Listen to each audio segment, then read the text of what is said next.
I'm in a Panthers pissed off fans mood, have an man. insatiable thirst for Panthers news and opinions.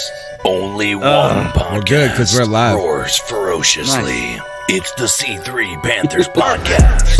Nice. What's the deal, Panther fans? I'll tell you what the deal is. The Panthers getting smoked. 51-13. San Francisco 49ers extend their unbeaten streak to 7 at the Panthers' expense. It was ugly. It was ugly on offense, on defense.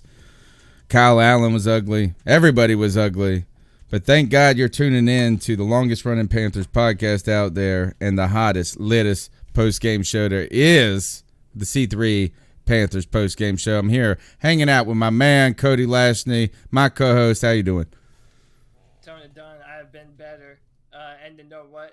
I'm kind of really not even too mad because it reaffirmed something I already knew. One, Cam Newton is the heart and soul of this football team, and that has never at any point in time been in question. And number two, we have some basic bitch coaches that just got out-schemed, out-game planned, out everything. And I'm here to talk about it with the best chat room in Panthers YouTube. Dakota Tumbleton, Russ Gold, Pigskin Pete, my brother, Nirvash, Underground West, Tony Dunn, and nothing to it but to do it, brother. Let's roll.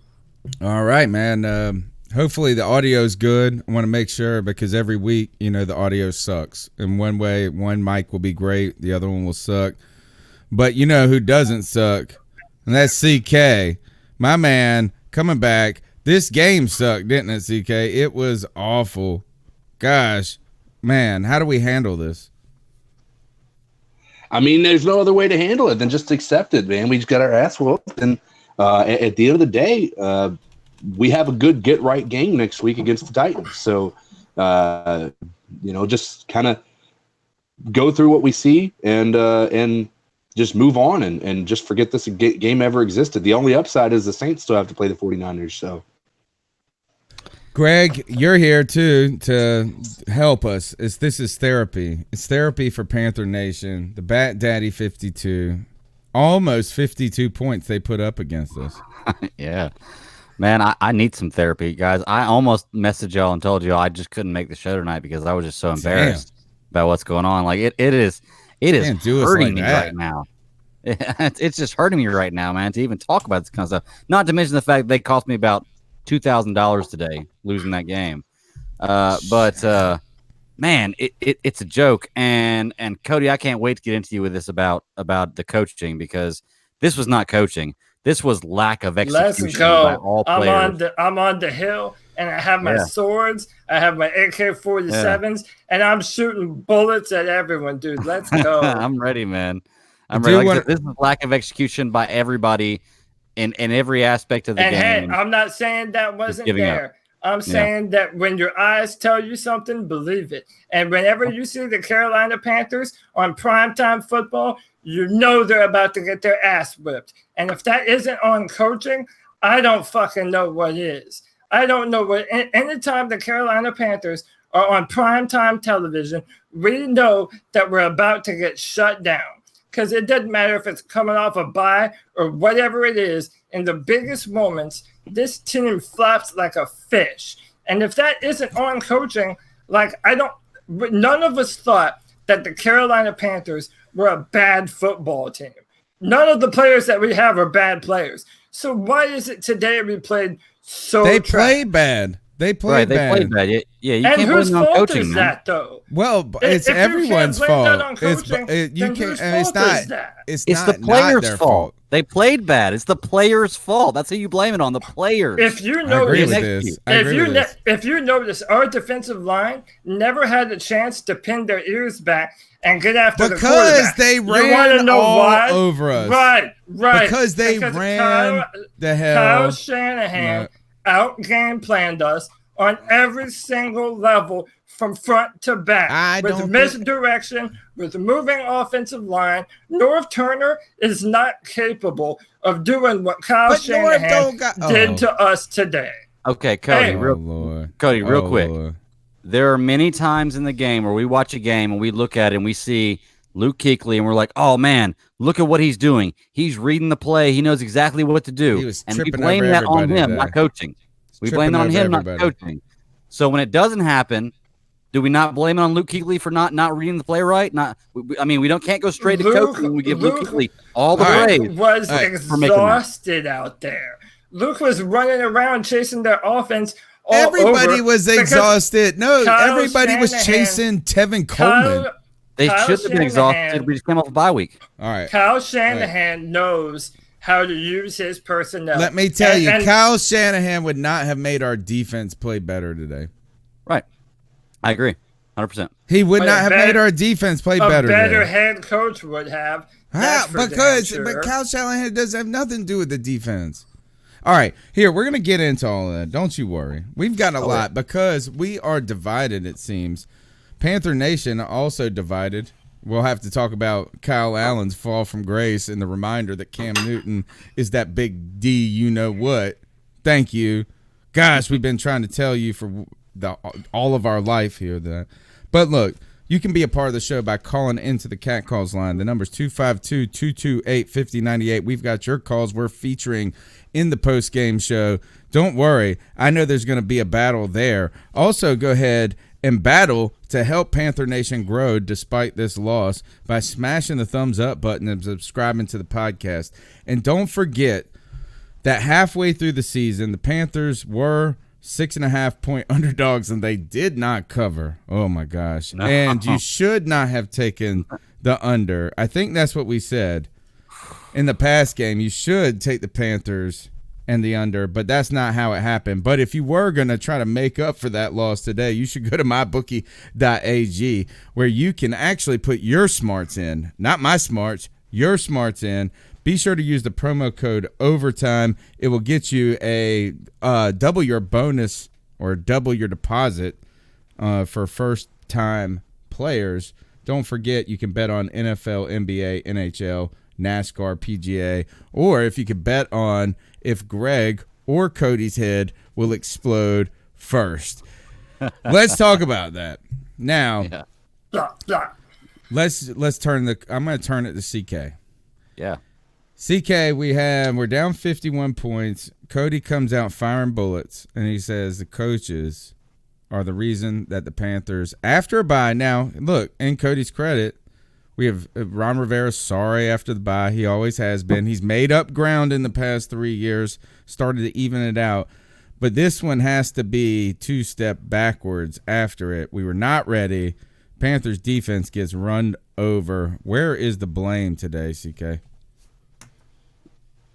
I mean, clearly, and I'm going to do the sitting on the fence answer with this first part. It's everybody. There's not a single person outside, in my opinion, Christian McCaffrey, who shouldn't be held accountable to this. Christian McCaffrey did everything he could. Bruce Irvin. We'll give him a pass. And Bruce Irvin, yeah, he gave him an opportunity. I think it still does boil down to coaching.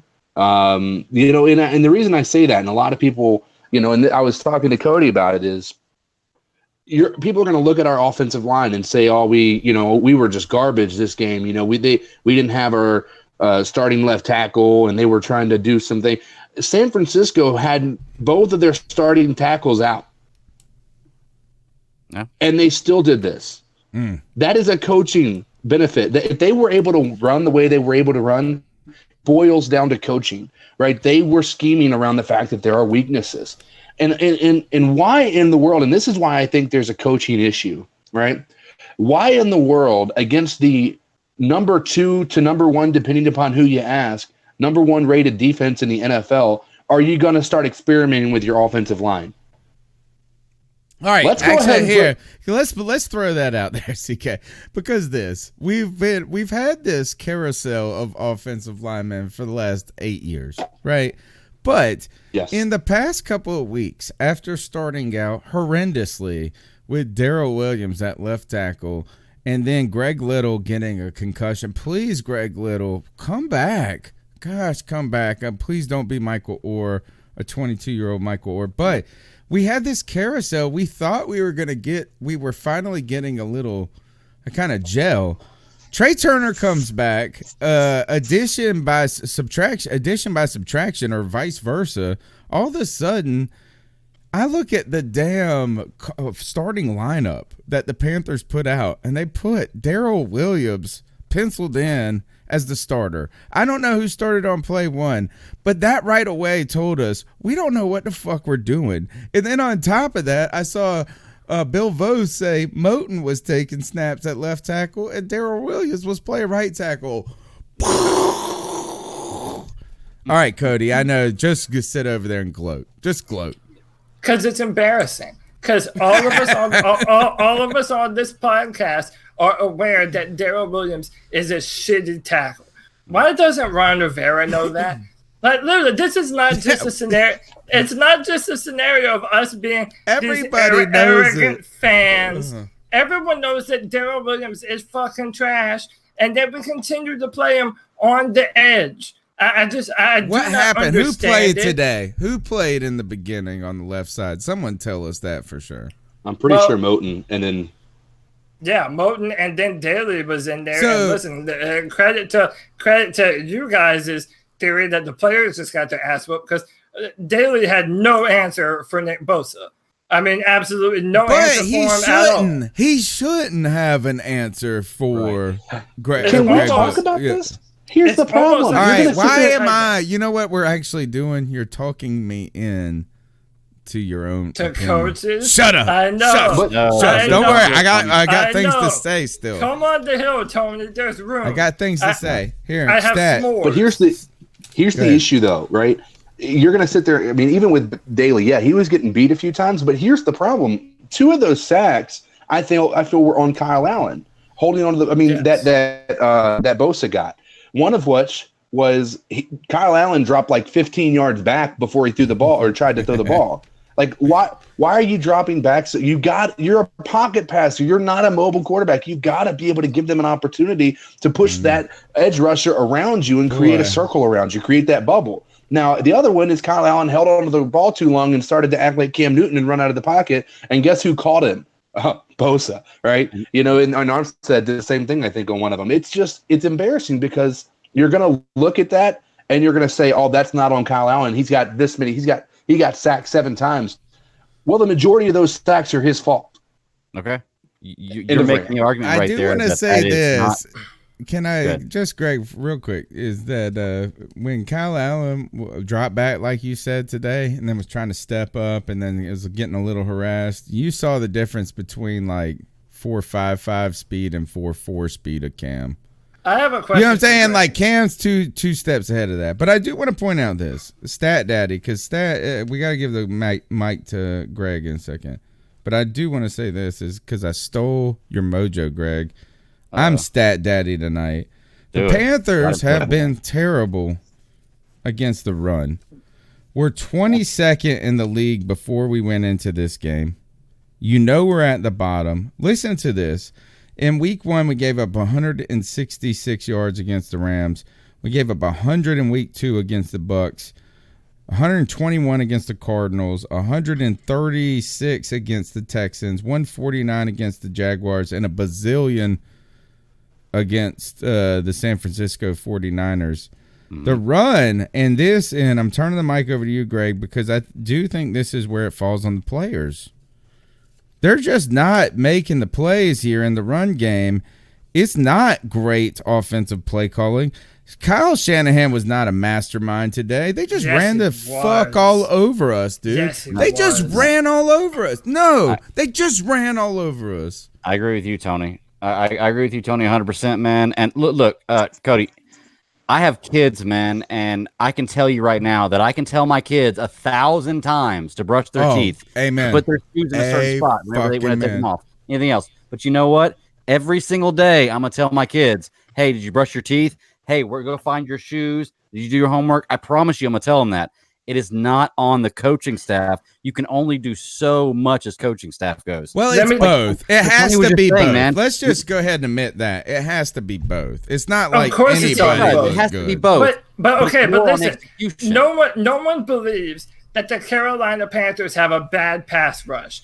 We have but they didn't pass the ball, Cody. They didn't have to pass the ball. And that is the point. If you know that there is a deficit in the way that the Panthers are, that they don't have discipline when the offense runs the football, you use misdirection change the play around so that your defensive linemen never have time to pin their ears back and get after the quarterback. Then that means you can't our defensive do backfield, that when it's 3rd and 2nd. Okay, but why do you think we were in those Garoppolo scenarios? threw the ball 22 times today. He threw the ball. Listen to this. Hold on. Listen to this. 18 for 22, 175. God, that's what Garoppolo did today.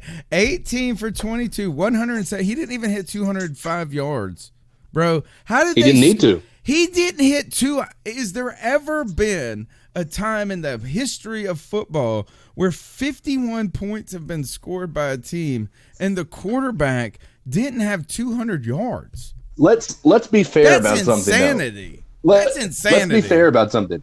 3 of those interceptions took place on our side of the field, and they had the ball within the 30-yard line. So there's 30 yards they have to go right there. Thank you. And then we had Kyle Allen, 4 fourth downs. We had 4 fourth downs that didn't succeed, and we were within the 30 yards of their end zone. They probably jumped to number 1 with the shortest yardage to have to go to get a touchdown this go round.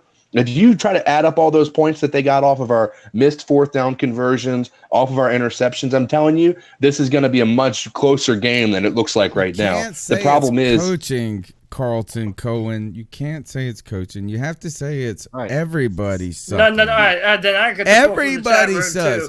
Nah, I'm gonna pull from the chat room right, too. Let's see it. Josh from Mass, it's the staff's job to put them in the spots to succeed. They failed to do that. Why was the center of the field wide open?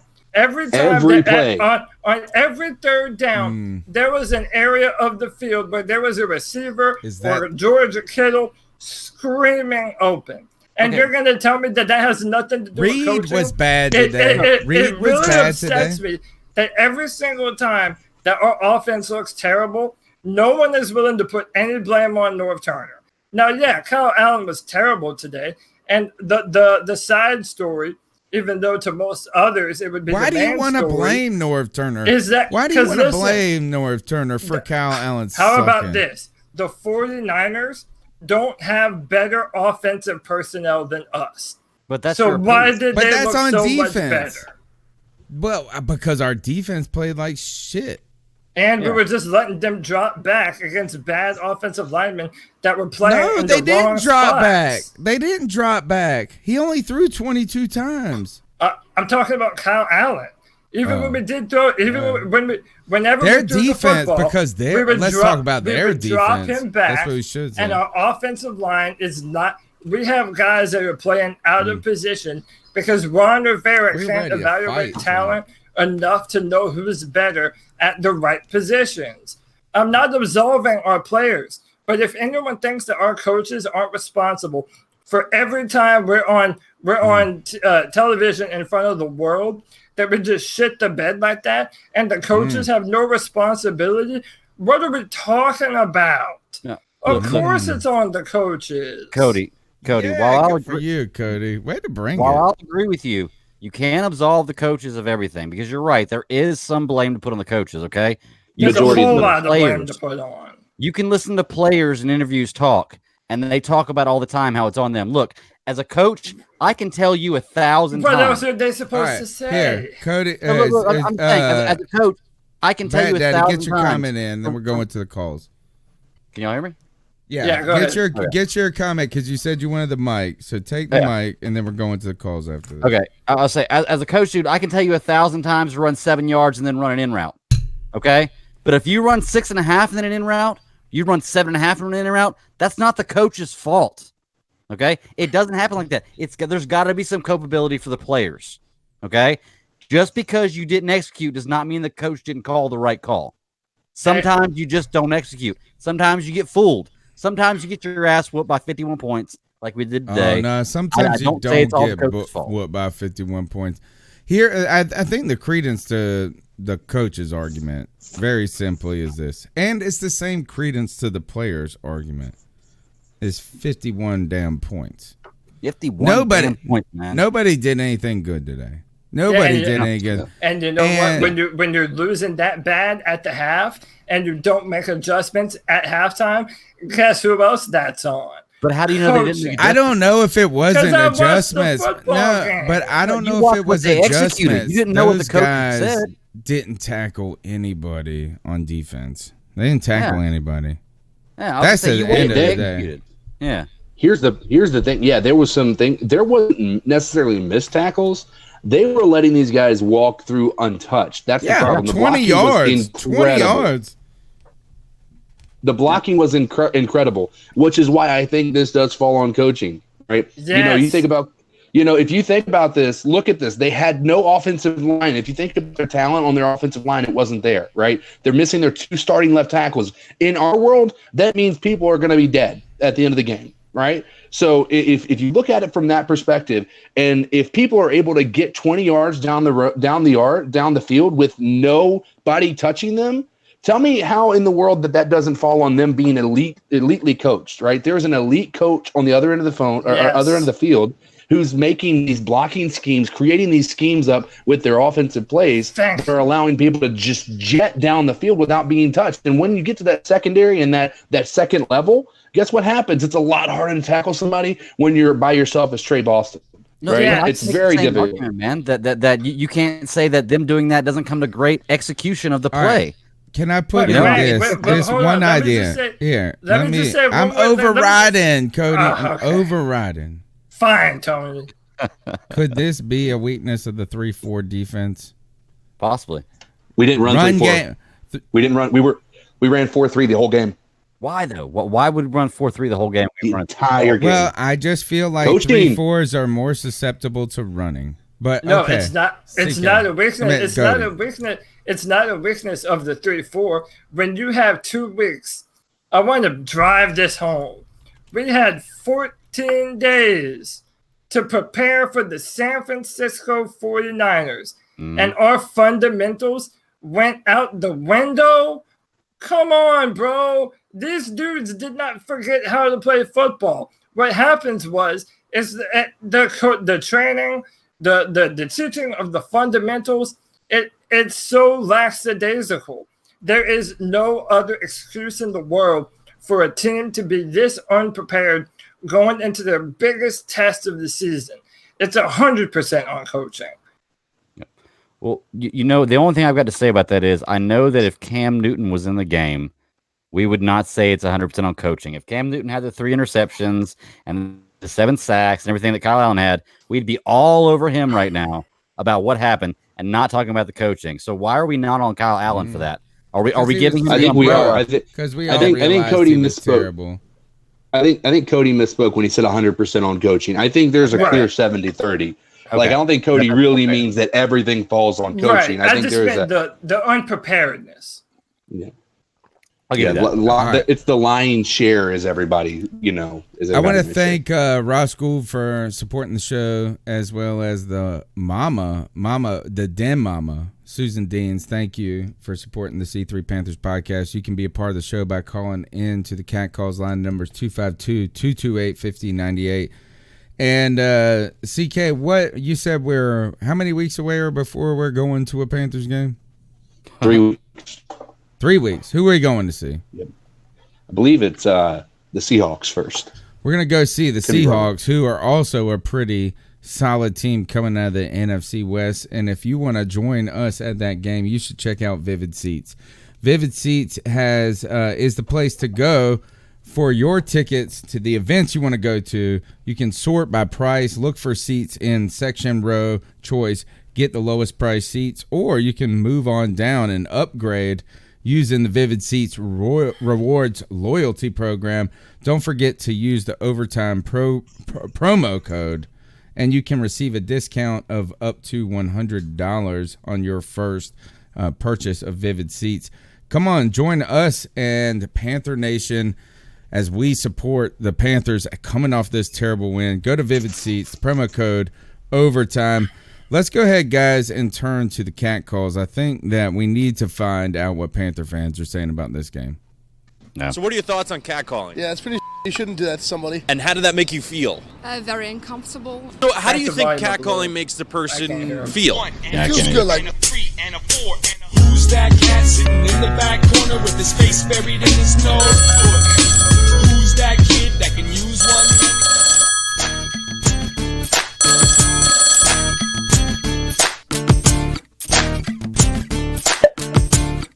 This is G Baby from Utah. Hey Tony, we can't hear him. You can't hear him at all. We can hear like something through your headphones. Yeah, it's way too low. We can't hear anything. Whoa. What do you mean you can't hear him?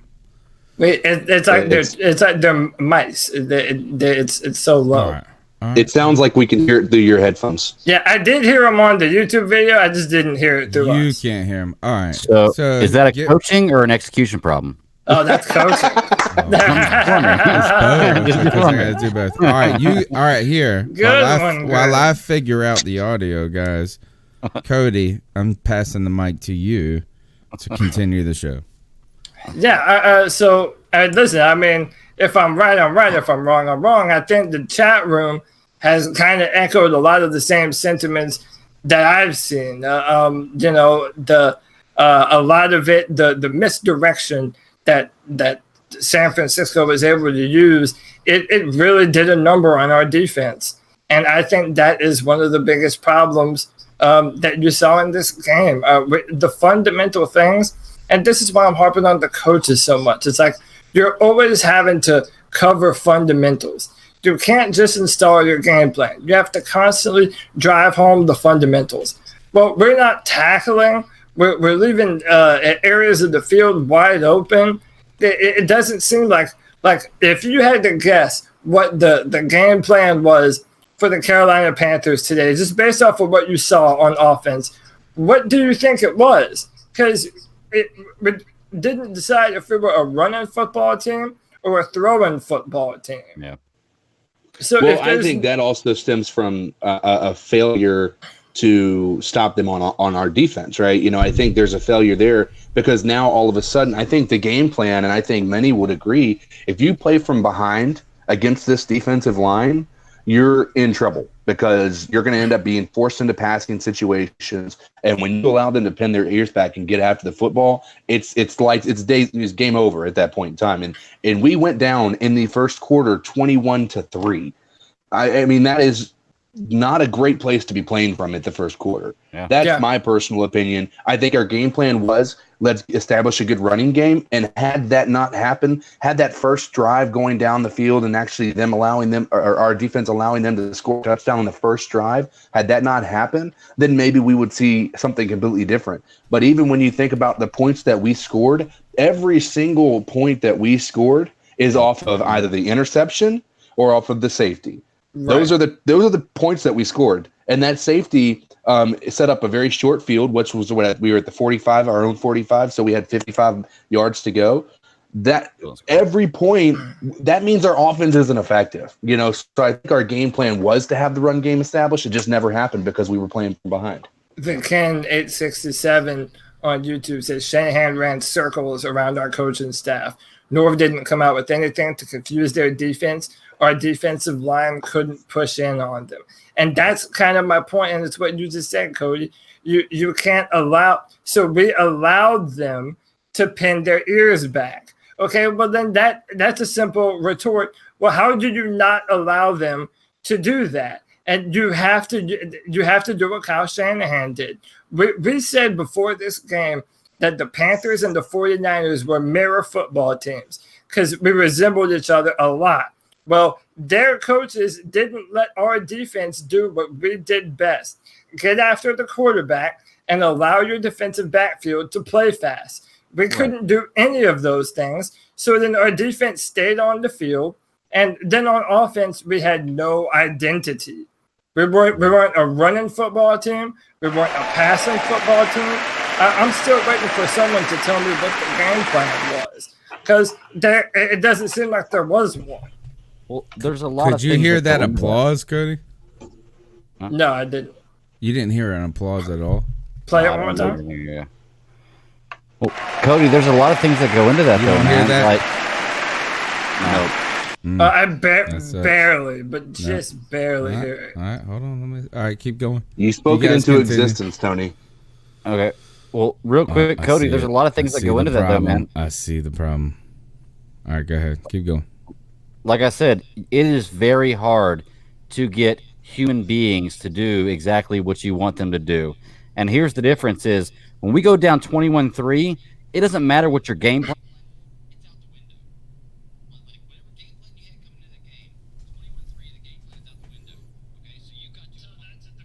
Hold on. Oh, I gotta pause. And ask you guys something. Did you hear your audio looping for a second? No? Okay. How about this? Are you guys, you're hearing everything? Can you hear this applause? Yes, I hear that. All right. Okay. All right. Now continue. I was saying, Cody, what I was saying was, like, I get what you're saying. It does. I can agree with you that there is a certain percentage the coaching has to do with it. But coaching human beings to do what you want them to do, especially 11 of them at one time, is very, very difficult, especially when they have to react to things. Okay? Once you go down 21-3, your entire game plan changes. Okay? And I don't want to hear about how, we didn't execute because tell that to the Patriots. This and that. They're the number one defense in the NFL for a reason. Okay? Like, we don't have a great offensive line. They're going to execute against us. I agree we should have adjusted and tried to figure out how to do that. But how do you know they didn't? How do you know the coach didn't say, okay, because I saw them not doing it. I saw what they executed. No, you saw what they executed. You didn't do what they saw said. them move our offensive line out of play like 3 times the entire game on the extra point, and then 2 times in the third quarter when the game is already over. Listen, even if you're having your ass whipped at halftime, Bill Belichick doesn't care because he knows that he has to look at the game. Man, when was the last time that Bill Belichick looked up at halftime and saw that? When was the last? How about the Super Bowl? More importantly, you can't compare anybody to Bill Belichick. Oh, well, good point. Well done. There was no adjustment made from the first half to the second half. Well, we didn't do anything different. You don't know that. You just know what you saw. You don't know if Ron Rivera said we've got to do this. But what did you see? The players didn't do it. Did you see them do anything notably different from the first half to the second half? All right. Here, Cody, let me intervene in this. My point would be, what if I was a coach and I said, stop the run? Our adjustment at halftime is to not miss our gap assignments, and then they didn't do it. Anyway. I'm sorry. Everybody can hear everything right now. Here, let's do cat calls, guys. Let's go. Yeah. So what are your thoughts on cat calling? And how did that make you feel? Very uncomfortable. So how do you think cat calling makes the person feel? It feels good, like.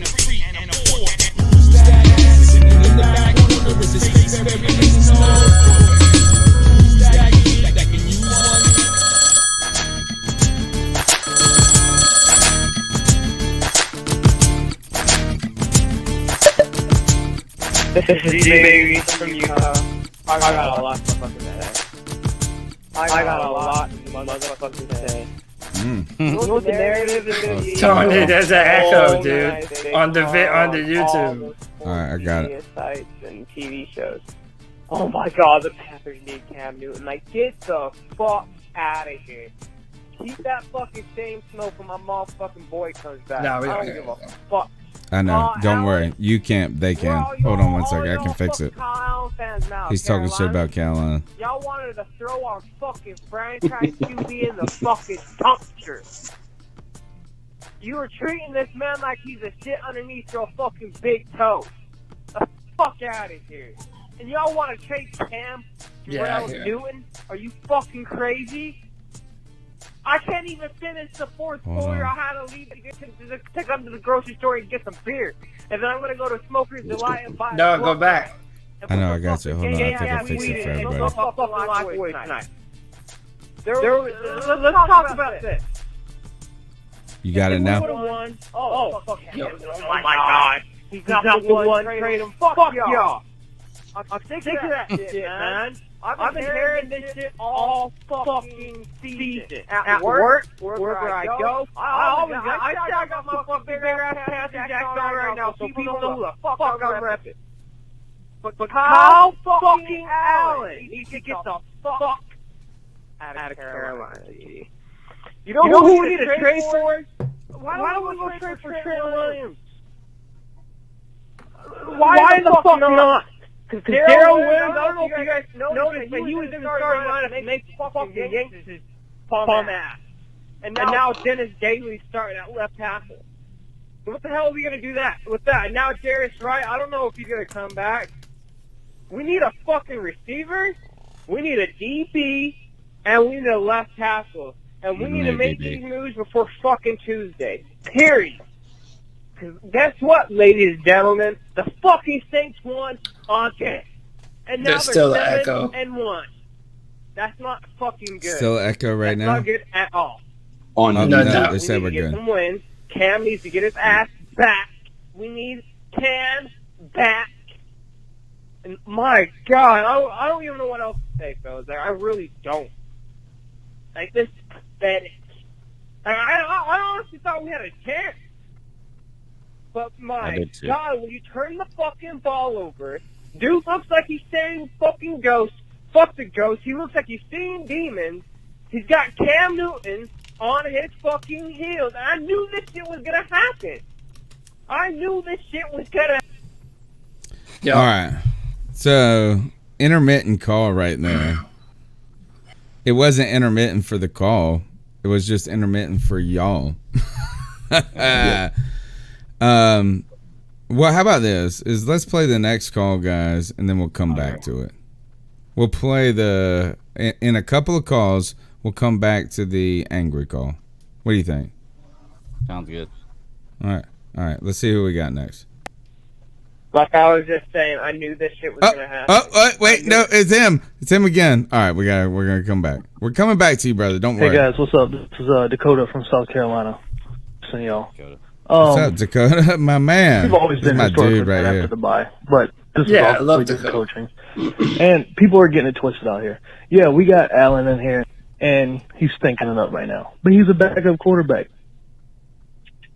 You know, we got Cam. He coming back. I'm fucking this call all up. But Cam gonna be coming back next week, y'all. We got this. Keep pounding. All right, so here, Cam coming back next week. What does that make for us, Cody? Listen, it's. I kind of already mentioned. Is it cover for the coaches? Is it cover for the coaches? I mean, listen, Kyle Allen was bad today, but I feel like Kyle Allen just vindicated who all real Panther fans knew he was. I mean, like Kyle Allen, this is the same guy that we criticized in preseason. The Texans defense is up and down right now. That was his best win. It's been a lot of up and down. We've seen Kyle Allen be inconsistent. And yeah, listen, Cam Newton with this football team, this is a much better team. I feel like we at least would have had a chance on the field. But, I don't know. There's still a lot of question marks. When Cam comes back, are they going to run him like it has been used in the past? Or we're just going to let him scramble and make plays? I tell you what, though, man. Tony, you and I said so many times on this show that if Cam Newton goes down, our chances go out the window. And you and I were thankful that it appeared, at least, to not be that way.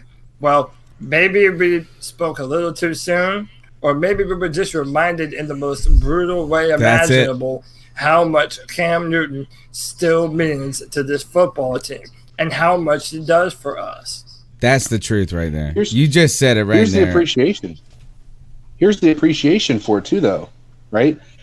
If you would have said before the season started that Cam Newton was going to go out for 5 games and we were going to go 4-1 in that entire stretch, would you not be applauding? I think Kyle Allen deserves some praise, certainly, but at the end of the day, when Cam Newton comes back, he's going to come back to a possible contender because of Kyle Allen being able to manage the game the way that he was able to manage it over those 5 games.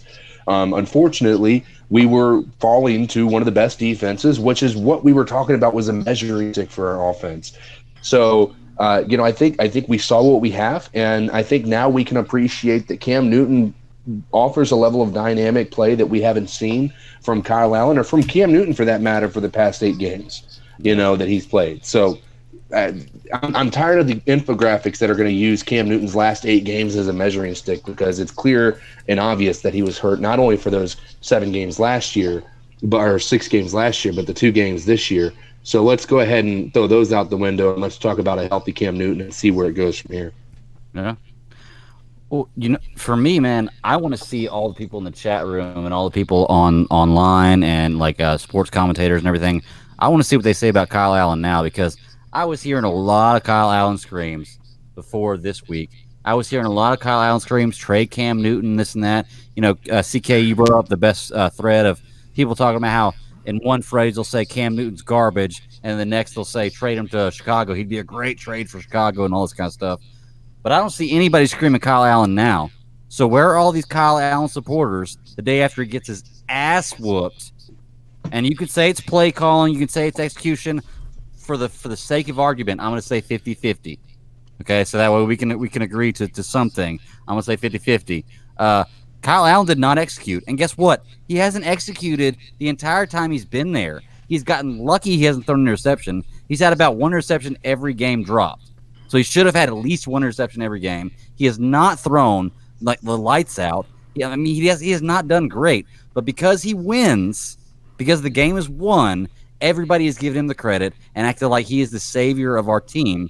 And today it showed that he's not. And we always knew all that. These Kyle Allen defenders and all these people, Cam haters, talk right now, but they won't. We always knew that. And we always knew that. We always knew that we would be saying that. And that's why it's almost like the coaching debate is more interesting for me. Because, one, that's going to matter, too, when Cam Newton comes back. But it's Kyle Allen. He did, even after today, he did what we asked him to do. He floated a football team. He kept us alive. That is all Kyle Allen was ever supposed to be able to do at the height of the expectations. We did also credit the coaches a lot in that process, did we not? Over the past 3 weeks, we had to say, look, man, credit to Ron Rivera, credit these guys for making this happen. Yeah. I was never fooled, man. And I've been on that criticism. When the Panthers win, but listen, I don't care if I sound like an old goat. Dude, when the Panthers win, our offensive line and our defensive line kicks ass and everything falls into place. But by the way, today, Ron Rivera himself is on my side. Ron Rivera says, I'm not going to put the blame on anybody but myself. That's a direct quote. Okay, but then you just said the same thing a minute ago when you said the players put it on themselves and not Ron Rivera. That's what everyone says. Everyone puts the blame on themselves. But I'm saying it's easy for us to look at the film and see that Ron Rivera said in the press conference that they took advantage of his aggression. And he did the same kind of defense and the same kind of things in the third and fourth quarter. There were no adjustments because Ron Rivera doesn't know how. And it would be one thing if we were just talking about today. Ron Rivera has done this season after season after season. He is not an adjustment head coach. We have a whole bunch of data to look at and refer back to and know that this is an area that is not in Ron Rivera's wheelhouse. This is not something that he does well. And now it's a detriment to our football team when it matters the most. Hey, the good news is we had all our timeouts at the end of the game. Yeah, hey. I'm glad we said those next week. All right, here you can be a part of the show by calling into the to the Cat Calls line. Numbers 252-228-5098. Don't worry, I'm about to come back firing at you guys after this call. I got a Twitter battle to talk to y'all about. All right. What's up, C3 fam? Chef Jeff here. Well, let's take this opportunity to tell all the people out there that thought that Kyle Allen was the answer and that he's our new franchise quarterback and that we can just go ahead and trade Cam Newton. Did you all watch the fucking game today? Yeah. Did you see Kyle Allen be Kyle Allen? Because that's what I saw when me and Cody were watching it. It got so bad that I had to leave. I was planning on doing the post game, but my wife needed to go to the grocery store, so I was like, perfect excuse, I'll go home. Yeah, Kyle Allen isn't the answer. Our defense got embarrassed, and all I gotta say is thank God Cam Newton is coming back. Keep pounding, guys. Keep pounding. Keep pounding. All right, so I'm up here on Twitter fighting right now with a guy. You guys know him if you're like a tight follower of the Carolina Panthers. It's Danny_G13. All right.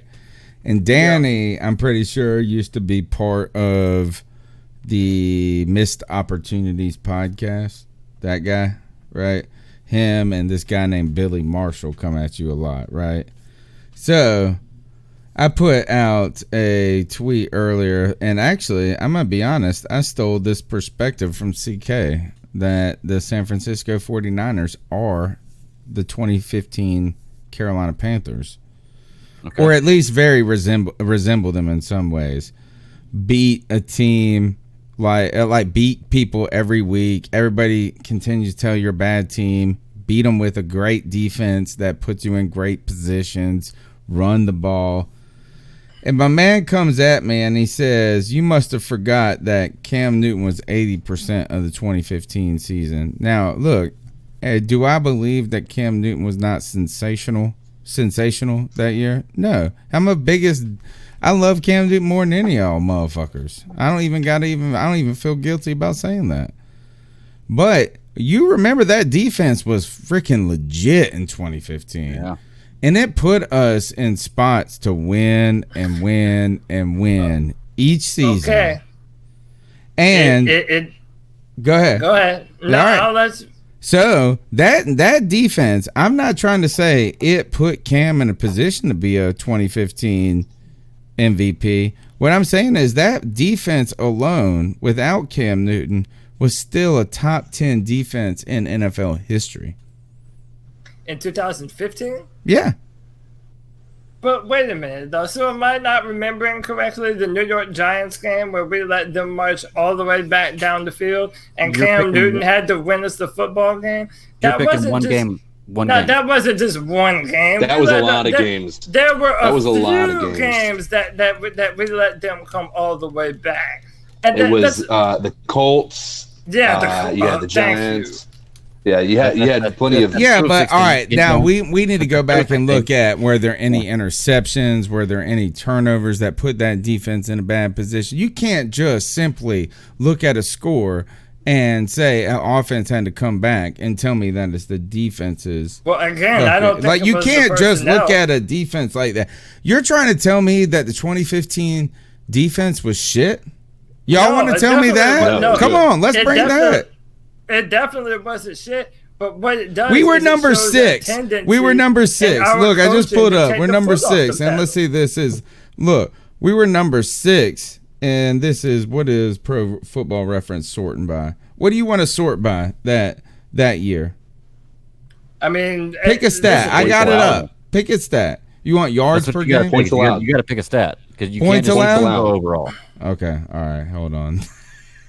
Which one is that? Shit. All right, y'all talk. Let me figure it. But listen, we're missing the forest for the trees here. That was a damn good defense. No one is saying that it wasn't. But when there is a tendency for teams to, when you have a victory, listen, we're not called the Cardiac Cats for no reason at all. We'll be dominating a football game, and then we'll let a team come back into the football game. And listen, we've had incredible defensive players on our football team. That is indicative of coaching. We don't put our We were 6 in points allowed. We were 6 in points allowed that year. I've been saying this for as long as I've been on the show, and for as long as I can remember being a Panthers fan. And Ron Rivera. It's the same tendencies year after year after year after year. But then we just want to dismiss them and say, oh, well, our players didn't do their job today. Well, yeah, no shit. But the coaches didn't help them either. And the coaches never do help them in these scenarios. But the coaches can only do so much, man. Cody, I can tell you every day to eat 3 carrots. I can tell you every day to eat 3 carrots. But I can't make you do it. But I can't put them in your mouth, and I can't make you chew them up. There is no other sport. There is no other team sport that is played where coaching is more important than in football. Coaching is a lot of basketball. everything. Can I put this up? I have no idea what this is going to say, but I just Googled a story and the title is Comparing the 1985 Bears to the 2015 Panthers. Not even close. Bears were better.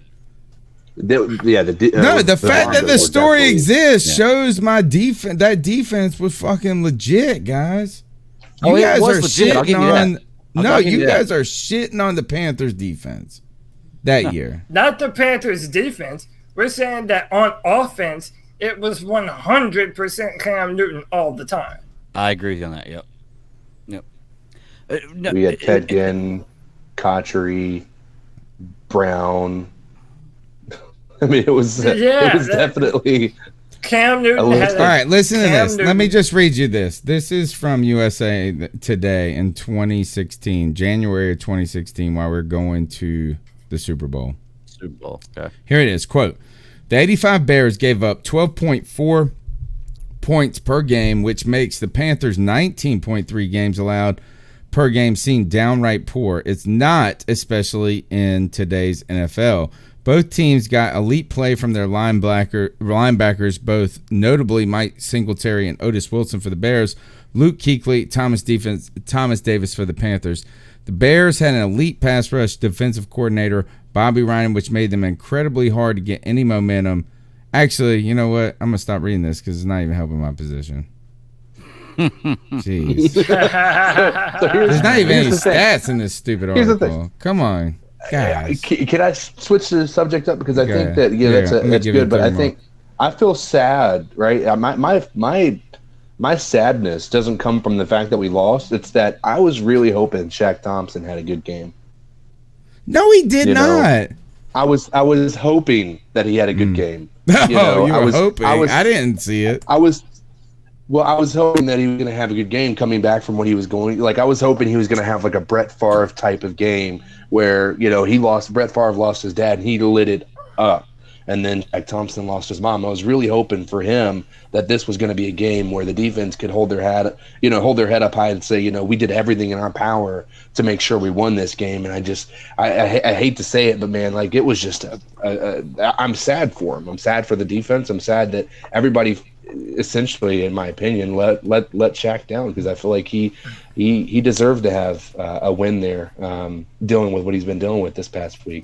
And guys, anyway. can I just make another point real quick? Too bad I'm going to. This is Kyle Shanahan that we're talking about.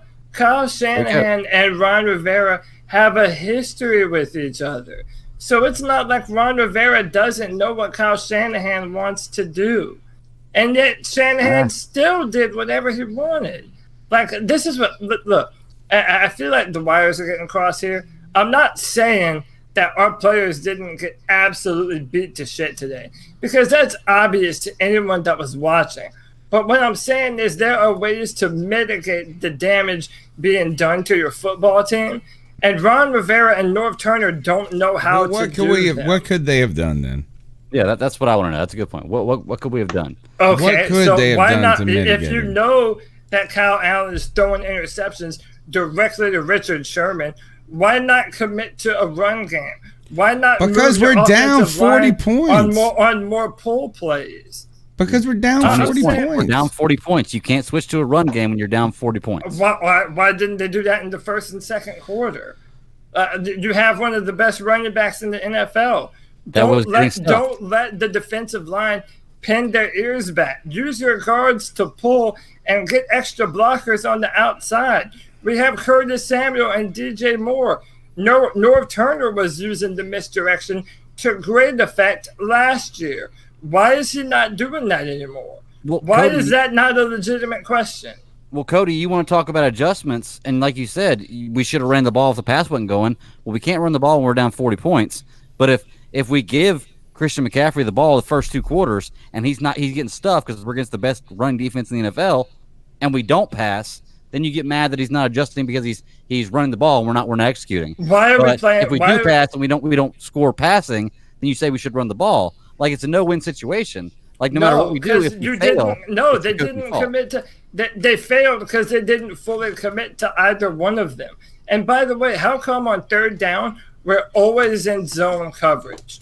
I agree with you on that. We're always in zone coverage, even though we drafted personnel that was better in man coverage, and now we know that Bradbury is a better man corner than he is a zone corner. And yet on third down, when they need 5 yards, because all Kyle Shanahan needs is 5 yards, Shanahan is fine with a 3rd and 5. We're playing zone on third down. Come on, man. That's a game plan mistake. This is a bad. All right. It's a bad deal.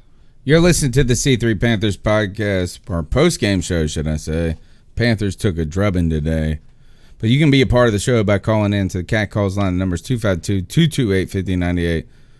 Let's go to the next call. I think it's the next call anyway. Hello. This is C-Towns from Austin, Texas. Just watching the game. Special shout-out to you guys. Cody Lashley, huge fan. Professor, huge fan. Appreciate you, man. Thank you, brother. Thank you. Anyways, Kyle Allen, what did he throw? 3 picks. He finally got exposed. He was very one-dimensional. And I hate it had to happen, but that was a huge statement that Cam needs to come back, and he pretty much did all he could do for us. But I'm about to get on Facebook and, argue with those guys a little bit because they get on my nerves. I don't ever want to hear, I'm sorry, the name Kyle Allen again. Cam Newton needs to come back. Anyways, outside of that, keep pounding and keep doing what you guys do. All right, see you guys later. Bye. Appreciate you, man. Get after it, Cody. I mean, listen, I miss Cam Newton like I miss my next breath of air, bro. I need my next breath of air, okay? Tastes Dude, good. Tastes good. Listen, there were plays to be had. There were plays to be had in the 3rd and 4th quarter. Our defense was tired, and Kyle Allen could not connect on a pass. You saw it. You saw it, Cody. You saw it. You saw a man that was like, hey, we have watched a guy who has had everything go right for him. And then we saw him today having to play a little under duress. I wouldn't even say that. Well, I wouldn't even say it was. I mean, Cam has been fretting with that his whole life. So if that was Cam, if you would have put Cam back there today, I swear we would have been like, well, the line was kind of all right.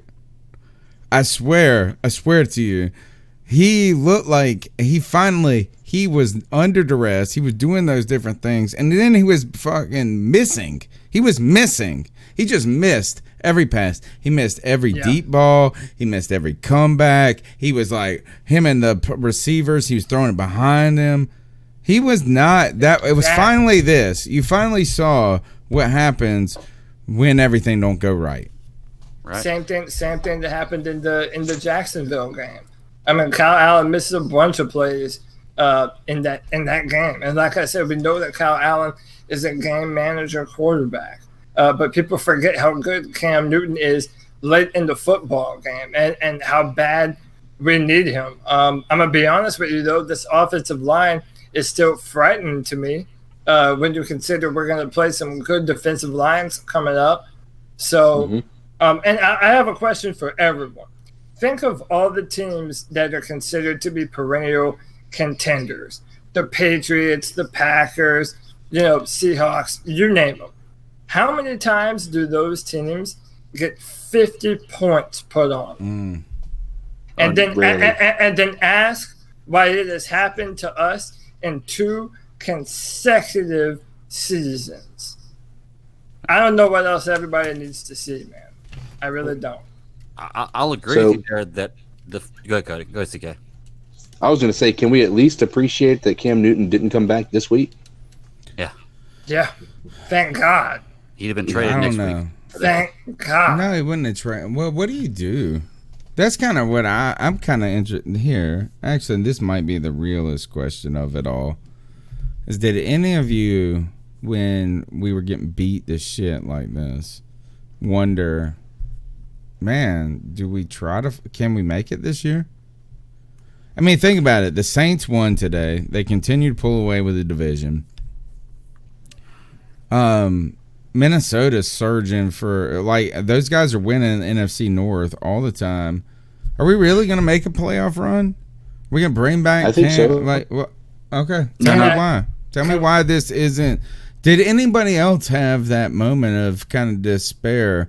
Like, if we didn't win this game, it may be out of reach for us. Because that's how I felt. Greg, before you go right here, I just want to frighten all of us in the name of Halloween real quick. Trill Warren in the chat room points out that both of those blowouts were in week 8 of the NFL season. A fucking full moon, yo. Full moon. And we know what, and hey, we know what happened last year. Hey, what? No, that wasn't week 8. We were 8-2, or we were 6-2 when that happened. That was week 9. Right, Trill, you led me astray. Damn it. No. Oh. But nah, I think that may.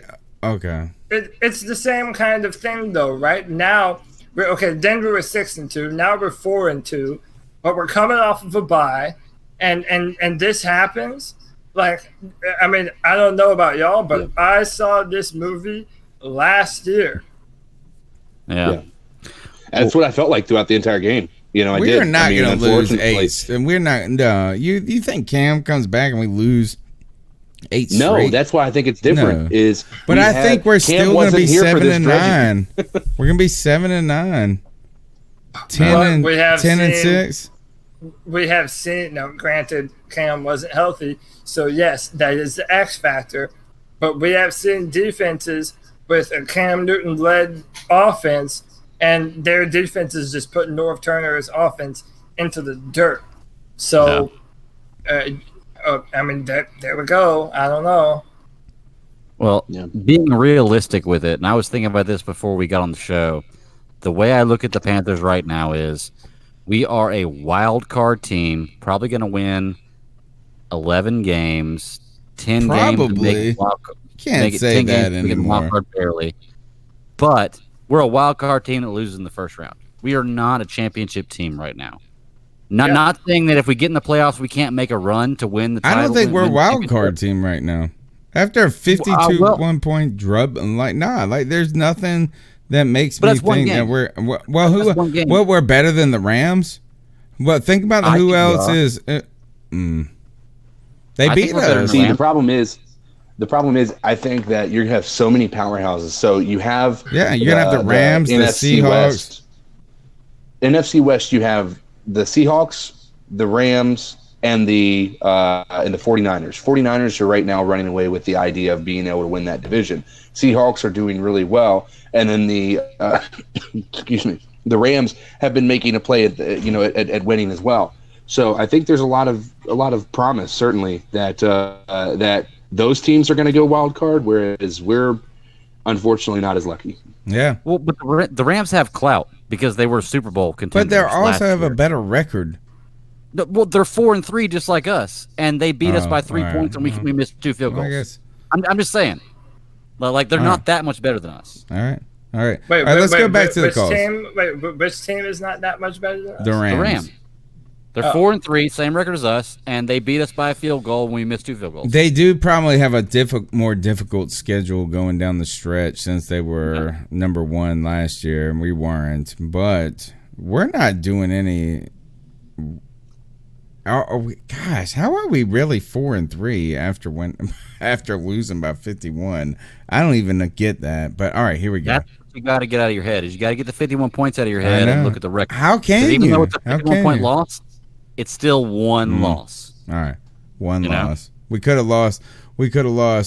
Is not the same as a 10-9 loss. No, you're right. It's not the same as a 10-9 loss, but it still counts in the record books as a loss the exact same way. You're listening to the C3 Panthers post-game show. The number's 252-228-1598. Panthers podcast, how y'all doing? This is G. Cavassier. What's up, G? Man, oh man, see this damn game, man. We are getting our asses handed to us. But you know what? It's okay. I'm pissed off the way the score is and really how the defense is fucking playing. To tell you the damn truth, I don't see Brian Burns no damn where.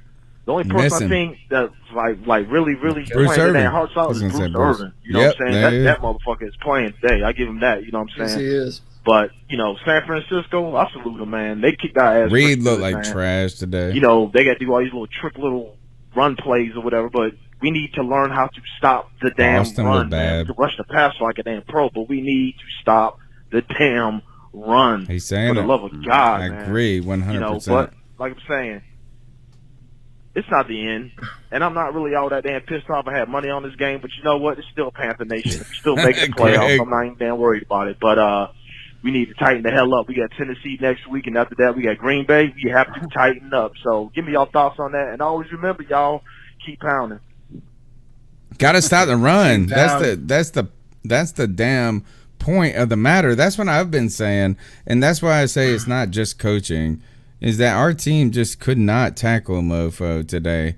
Tevin Coleman gashed us. What's up, C3? This is Cole Train. Haven't talked to y'all in a while, man. Peace and love Cole to y'all. Train. What's up, brother? Everyone's going to talk about Cam and Kyle, after this game. Obviously, I love Cam to come back, but I'm not going to put this on Kyle. I'm putting this squarely on the shoulders of Ron Rivera for 2 reasons. Yes! Well, Say that really shit. for one reason, but I'm gonna chastise him for another reason. The reason why I put this on Rivera is because we had 2 weeks to prepare for these boys. I know Kyle Shanahan is a mastermind when it comes to offensive schemes, but dude, he used to be in the NFC South. You know the kind of stuff he likes to run. Yes! Every single one of those misdirection or motion plays, we look out of place, drunk, high, confused, like we went out last night and partied till 3 a.m. and then showed up on the stadium and said, all right, let's play some football. Like, we look completely unprepared. But the reason why I think Rivera should be fired, I'm not even overreacting, he should be fired because Christian McCaffrey, the best player on our offense, best player on our team, was in the game late in the fourth taking carries. Yep. And I don't give a damn if it only happened once. That's a fireable offense. Guess how many plays it takes to get hurt, people? One. I don't care if it only happened one time. 31 points. You're down 31 points, and your best player is taking snaps in the fourth? That is a fireable offense. I'm sorry. I'm not overreacting. I'm sorry. Peace and love to y'all, man. I hope Cam comes back. We're 4-3. I'm not panicking. I bet she's the next call. Let's see. I don't know what to do. All right, so go ahead, because he is the next call. So look, I'm not giving up on this season. I'm never gonna give up on the Carolina Panthers. And listen, I know I'm an old curmudgeon up on my hill, throwing rocks down at all of you guys. But listen, man, I'm just gonna say what I don't want to say. Is this team talented enough and deep enough to make a legitimate run and be a legitimate contending team in the NFC? Oh, absolutely. You bet your ass they are. But do we have the coaches to utilize them and actually? Why are you talking me into bring this, them Cody? into that scenario? No, we don't. And we've known for a while that we don't have the coaches to do that. So if the Carolina Panthers do make a run, it's going to be on the back of our players just deciding that they've had enough and they go kick ass. Because I'm telling you right now, against the better teams in the NFC, North Turner's offense is going to struggle, and our playmakers are going to have to be balls out and have no lapses in judgment at any point in time because our coaches are not good enough to get it done. Do you think this was more? So the one thing I get up, I feel like I gravitate towards Greg on this matter, in a way from your perspective, Cody. Is do you really think this was on the offense today? Yes, I think it was a mixture. Oh wow, okay, all right. Yeah, so because hold on. Yes, and I think it was a mixture, not the same answer. Because the question was on the offense. So yes, it was. Yeah. Was this the offense that was the problem? We see, yeah, absolutely. I thought the offense was the problem. When you sit there and you see that we got the ball back, we let them on the first drive go down. Our defense didn't succeed on that first drive, right? We came back and we got a 3-and-out. Well, all of a sudden our defense is back on the field. Well, guess what? Luke gets the pick interception, and now we have a really short field to go. And what do? Nothing at all. Nothing at that point in time. And our offense looked very vanilla. We got a field goal. But then from there on out, it was they scored a touchdown because our defense wasn't able to stop them, certainly. But then our offense 3-and-out. And then guess what happens? Our defense back on the field again. Our offense did our defense absolutely no favors because it was not able to sustain a drive. Right. I think we had 4 total first downs by the middle of the third quarter. Crazy to me. Let me ask you this, okay? So the very first drive that the Niners had, okay, and I made a comment on it that I'm sure Brandon Herbert was going to pick on James Bradbury because the first third down they had, Bradbury had perfect coverage, knocked the ball away. It got thrown up in the air. Kittle got it, first down, and they scored a touchdown on the drive. Now, let's just say by chance Kittle doesn't catch that ball. Okay, and we get the ball back 0-0, and we go score 3 points. Then we get the ball back because of Luke Kuechly's interception, and we're up 6-0. How does that change the game? That's why I'm saying it's not all coaching. It has to do with the way the game's played out, the luck. Look, guys, we are talking about a game that is literally a matter of inches away from changing. You can have a defender. I want in the inches, right but spot it's because the coach 51 calls the points right away spot. from changing, though. Like, we got beat the What I'm shit saying down. is you can have the coach call the right play, and the defender is 6 inches out of the right spot, and it changes the game, which has nothing to do with the coaching. It's but just Greg, you said that it has nothing to do with the coaching. You do realize that it does, though, right? No, it doesn't. If you're not being okay, a player can mess up, but they run installs all week. It's the coach's job to drive into the players that they know their assignments. Once that they again, know Cody, what they're supposed Well, don't to be wait. doing. I will. Let me point this out. I am a teacher, and you Yes, can thank you. bang. You're a teacher and a parent. Yes, I can bang it. Yeah, but your students aren't paid to are be not in your professional class. athletes. They're They're not certainly paid to not. be in your class. Listen, Actually, they kind of are if you look at the way funding is. Anyway, Yeah, here. they Let's want go that to the re- next they- call. they Let's go want to the that next call. refund money. I I'm know. gonna go to the next call, and then we'll come back to it. Before anybody defends Kyle Allen, I don't care what anybody, Brother Cody, Herbert. whatever, y'all can Y'all defend gotta- that I bitch gotta if you want. step away I do for a not second. care. Brother. I'm just, You first of take all, it. I told y'all week that we should keep Cam in. And like I said, if you don't believe me, look at all my tweets. I said we should, when Cam gets healthy, he should be the starter. This just exemplifies why he is a backup. You finally get some real competition, and he looks atrocious. And y'all gonna say, "Oh, the offensive line in the block." Some of those,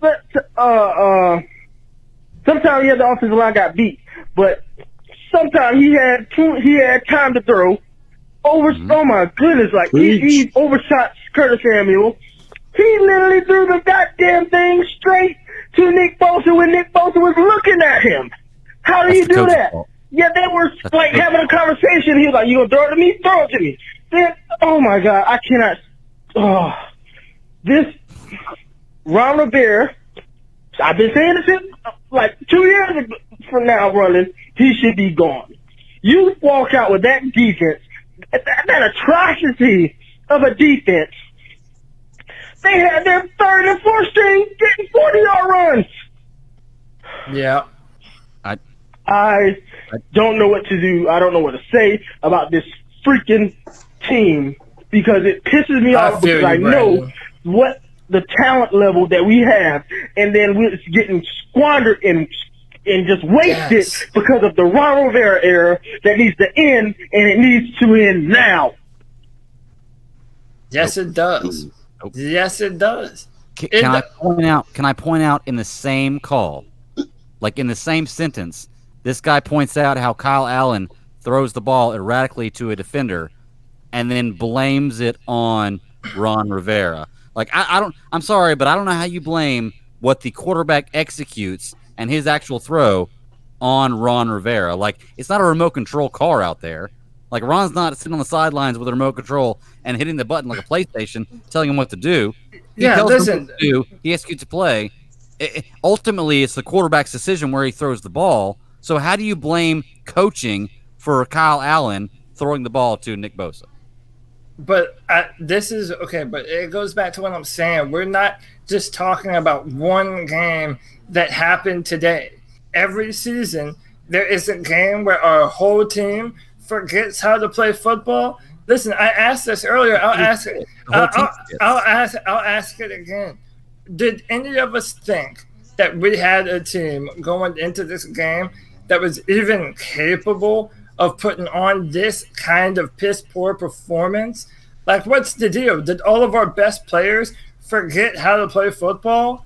No, they game planned us. The Niners were a better prepared, better coached football team, and they better utilized their talent against us. If you were to measure their talent versus our talent, dude, we're almost an identical football team. We have pass rushers galore, we have good defenders, and we have a reasonable offense.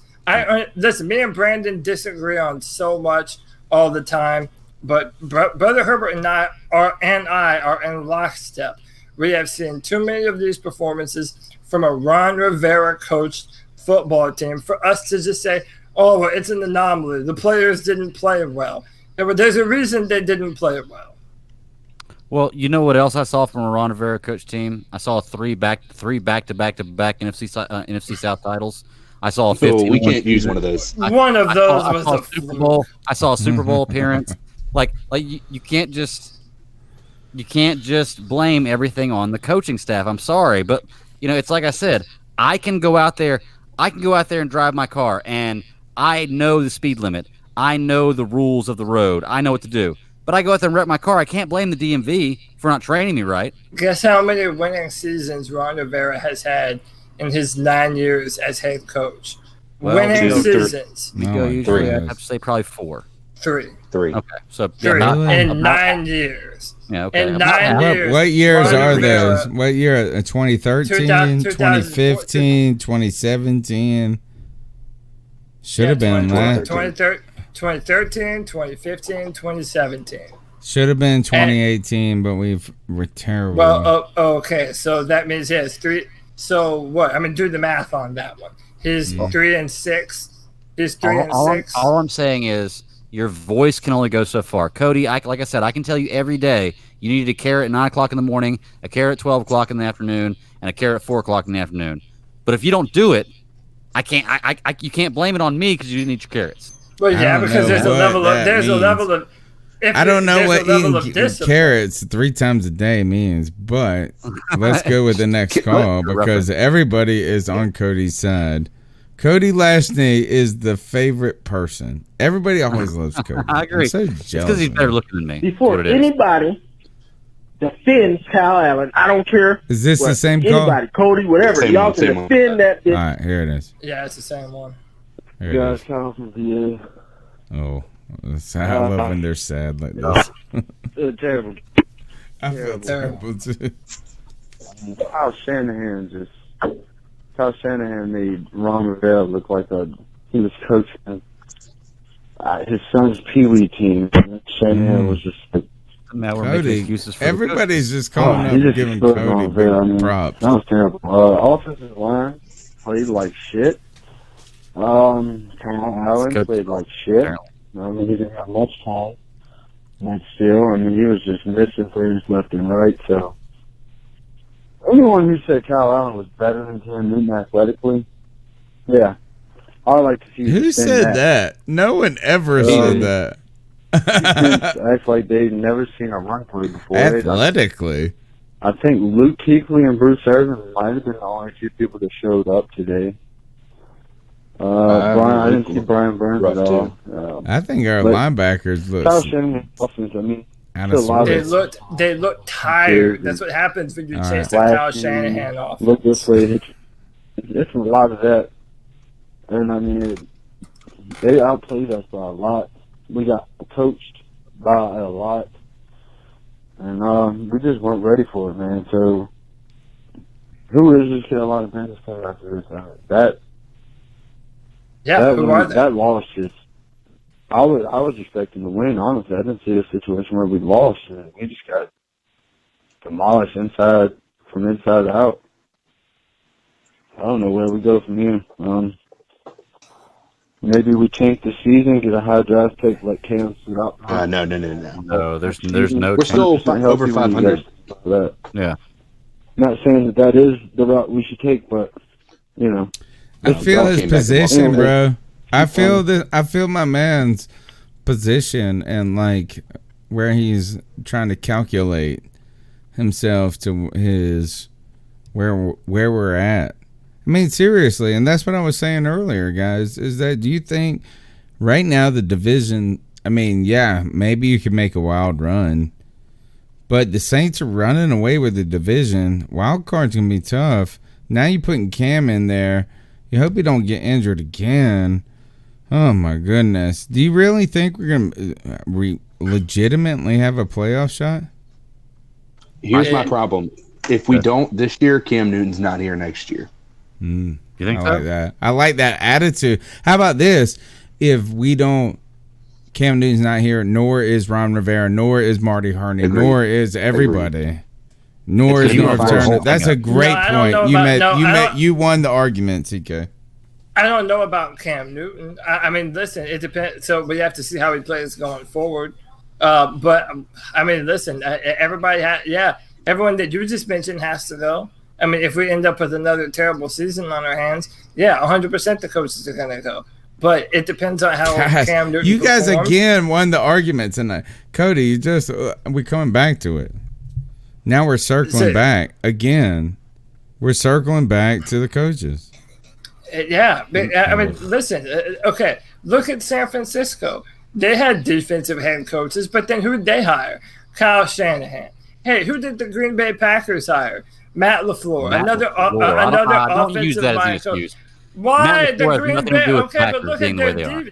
No, because the point that it is you can have an offensive head coach and still have a badass defense because that head coach knows how to make his offense just enough and be able to game plan around the other team's defense.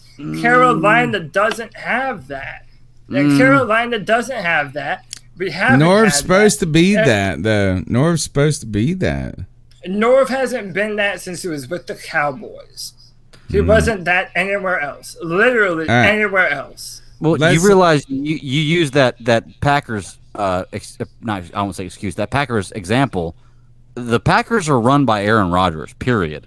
They're playing no defense. organization that controls anything. They are playing, but they've been run by Aaron Rodgers for years.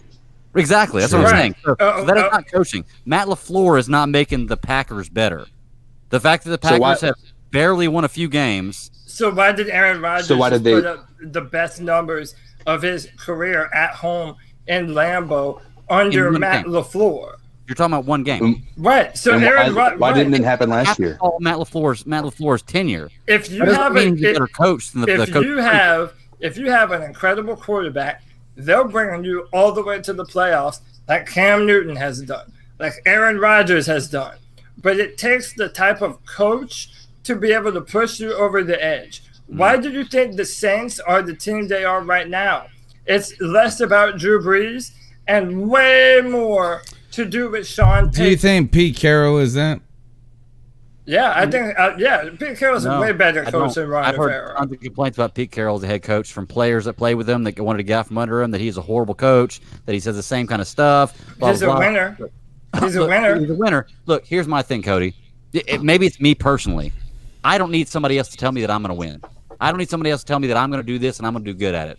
I do it because I fucking want to and because I have the drive to do it. So it comes down to me executing, not my life coach telling me you should do this and this is what's my best. Life coach. My man put the liberal. He sent you to your liberal space over there. Right. It comes down to me executing what I want to do. Okay? Like that's the bottom line. Okay. And I don't think that when it comes down to it, my dad, my mom could tell me you should do this. This is the best idea. It's what I do to execute that idea that makes the difference. He's got to go get his wife too. If I execute and I lose, you can blame my mom and dad if you want to, but I'm the one who did it. I'm the one who executed that. I'm the one who took that step. I just don't think coaching can be that big of a blame for what happens. It is a big part of the game, but execution is the key part of the game. I can tell somebody to run 7 yards and run an in route. That does not mean that they're going to do it because I told them that. Okay, and if they don't do it, yes, it does. You're going to say, "Oh, the coach didn't tell them to do that." It absolutely does. If you are not coached up, listen. I know you said basketball. When you're on a professional level, we are not, Cody. I think the NFL than it is in any other sport. You're able to move your players like chess pieces. and the That's best not of the true. best It's not that can do easy. that. Sean Payton has been doing it for how long? How many times had an immense more amount of talent? How many times have the Seattle Seahawks been Seattle in the Seahawks playoffs? had way more talent all than Ron the Rivera. But that don't have anything with Pete Carroll. Listen, I know. Listen, I don't care. That's not. It's not chess. It's more loose than that, dude. It is not. Listen, you guys are acting like Ron Rivera is our girlfriend, and she is the hottest Instagram model on the block. And I'm here to tell you that is I'm actually just not trying to dump my wife because not at all. Basic. Not at all. Let me ask one question before we move on. I have to get another beer, so you guys better hurry the questions along. Do you feel as though the NFL landscape is different now than it was 3 years ago, as far as how offenses have run? Just because of the way the rules are, yes. I actually don't think so. I do. You don't think so? With rule changes, with the way that the extra point works, with the way that that you have these offensive-minded coaches, with the way that they're running, with Jared Goff, Patrick Mahomes, you have all of these, I'm not talking about. If I would think anything, I think the most that things have changed is on special teams with the kickoff. Like you might as well just take the knee, take the 25 every time. But other than that, I don't really know what's changed. Like it's having great players at great positions usually means great things. We saw Marshall Faulk do this shit. We saw these people do, maybe Kyle Shanahan is this genius that we have never, hold on, I accidentally pressed play on the calls. But maybe these people are super geniuses, but at the same time, I feel like they're also very smart, but also just picking plays on Madden too. You know what I'm saying? Like run. I mean, really, is it that innovation? Yes. When you see these guys picking up and breaking down film, like if you watch Kyle Shanahan or Sean McVay or Matt LaFleur, and you hear what they say about this play, they talk about it 3 yards, right? Well, maybe 3 yards here, but it's going to open up this play to get us 35 yards. It's so. So it is a chess match because it is a matter of we've got to allow. Ron Rivera Norv has can't do that? Come across as been that. What'd you say? So Norv can't do that? I haven't seen it. Norv has been a very basic offensive coordinator. I've been one to defend Ron Rivera and Norv Turner, and you guys know that from last year. I said we should keep him on. We should give him. Because if Ron Rivera were fired, he would be a head coach candidate for any of the teams that were looking, right? And I think I'm not saying that we give up entirely on Ron Rivera at this point. I'm just saying this game, majority of it falls on coaching, because when you talk about 53 professionals that make millions of dollars, you're telling me every one of them but 2 didn't execute because of them. You're telling me it's because of them that they didn't execute. 53 professionals who make millions of dollars who didn't show up to this game, they're the ones that didn't do something right. Every one of them, the coaches didn't. I'm just saying that it doesn't. The mathematics doesn't add up in that. It just doesn't. Yeah, it doesn't. Let me ask you real quick. So I think that honestly, where me and Tony are at, and where Cody and CK are at, we all need to come down to kind of a medium or like an average of what we're talking about here, because I don't think it's all coaching. I don't think it's all players. I think it is a combination of both. Personally, I think it's more players than coaching. Cody and CK think it's more coaching than players, but I think we can find kind of a happy medium. Let me ask you this, though. Matt LaFleur, Sean McVay, and who was the other guy that we were just talking about? Shanahan. All guys that were under Jay Gruden and the Redskins. All coaches, all from him. Jay Gruden from the Redskins has never been a great coach. He's never had a great offense, never a great defense. I don't even know if he's made the playoffs with the Redskins. So when these guys were coaching for Jay Gruden, if the coaching was so good that they're doing, and they're the reason why they're winning, why weren't they winning with the Redskins? Why do they go to different teams and they win now? It's about execution, too. It's you ever touched an eye of a stove? You know what not to do, right? I know. He just did, didn't he? But I he just touched it because you're what about does that have to do with? Because you're about to say, remember how RG3 burnt everybody that year, and then Atlanta's offense burnt everybody. All right, so that's what I was thinking. Listen, I just want to say one last thing. Greg, there are too many examples going the other direction. Look at McVay and the Rams. Look at Shanahan. They're struggling right now. The Rams are struggling right now. And now the Rams are struggling right now. They've also been to a Super Bowl more recently. So have we? No, barely. And they were like in the playoffs 2 years later than us. Yeah, but, yeah. 2 years later than us. Our era. McVay did it almost instantly and scored 3 points as soon as he was there. Well, think about that. But so Ron Rivera was there in 5 years. Mm-hmm. Okay, but so you know what I'm saying? Like you could say like he was there almost instantly. Well, good for him. But Ron Rivera was there like maybe not instantly, but pretty quickly. At least we put up a fight in the Super Bowl. At least we've been to the fucking Super Bowl. It came down to the wire, and it was 10-13. McVay still had one of the best defenses in the NFL with Aaron Donald and all so those did players. We in 2015. Matters. I'm trying to tell y'all. Coaching matters. Gosh. It matters so much. And we do not have the head coach to be able to do what the better teams in the NFL are doing. And we've seen that for 4 years now. So what you're saying is it's like Madden on PlayStation. When the coach hits X. No, it's not like Madden. I'm saying there are guys that are better at preparing their football teams to play football teams. And Ron Rivera is not one of them. Let me tell you guys, I'll settle the dispute. Do it. Is that really when we're winning, it's players and coaches, and then when you're losing, it's players and coaches. That's what it really comes down to. Is at the end of the day, is that how many wins would you just go, you know what? The coaches had nothing to do with this. They didn't do nothing. The players did. No, it's always both. And today, both sucked. Both sucked. How about that? Can we agree on that? Can we agree that both today sucked? Are you trying to tell me that the players didn't suck? How many of you believe that Ron Rivera is our coach next year if we don't make the playoffs?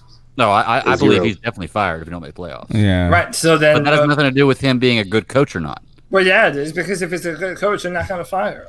That's not true. And then you're not going to make the playoffs. Bill Belichick was a coach for the Browns, had a losing season, got fired, went to the Patriots, and became the best coach ever. Oh, but you don't fire good coaches. Man. Bill Belichick never had 9 years in any of those other organizations.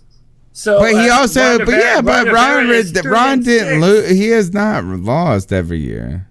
Ron Rivera is 3-6. All right, that's a good point. That's a reasonable point. Right. You got to look at some of the winning seasons. When you look at 7-9 or 8-8, and you consider that a losing season, that's not really a losing season. That's pretty much. You know, that's not the problem. If we didn't make the playoffs and we went 8-8, that means we got a middle of the pack draft pick.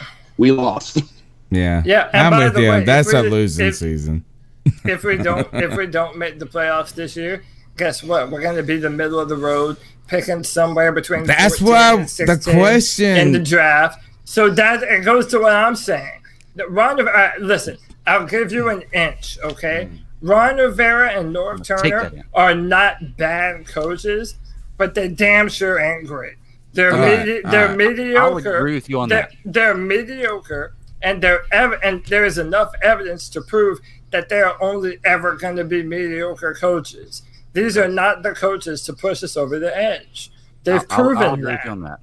I can say though that when you try to compare somebody like Sean McVay, you know, when you try to compare him to somebody like Sean McVay, Ron Rivera's never had a Robert Woods, a Brandon Cooks, a Cooper Kupp, a Todd Gurley, you know, a Dominic Sue, a Aaron Donald. Ron Rivera's never had that. So you got to be fair when you judge these kind of things. I don't know. Let's give Ron he's had Luke Kuechly. He's had Luke Kuechly. He's had Luke Kuechly. The 2013.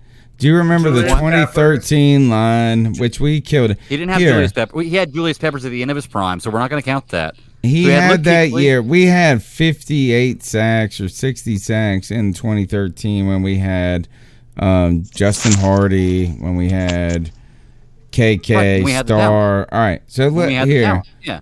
I want to mention this because we have been very either or in this show tonight.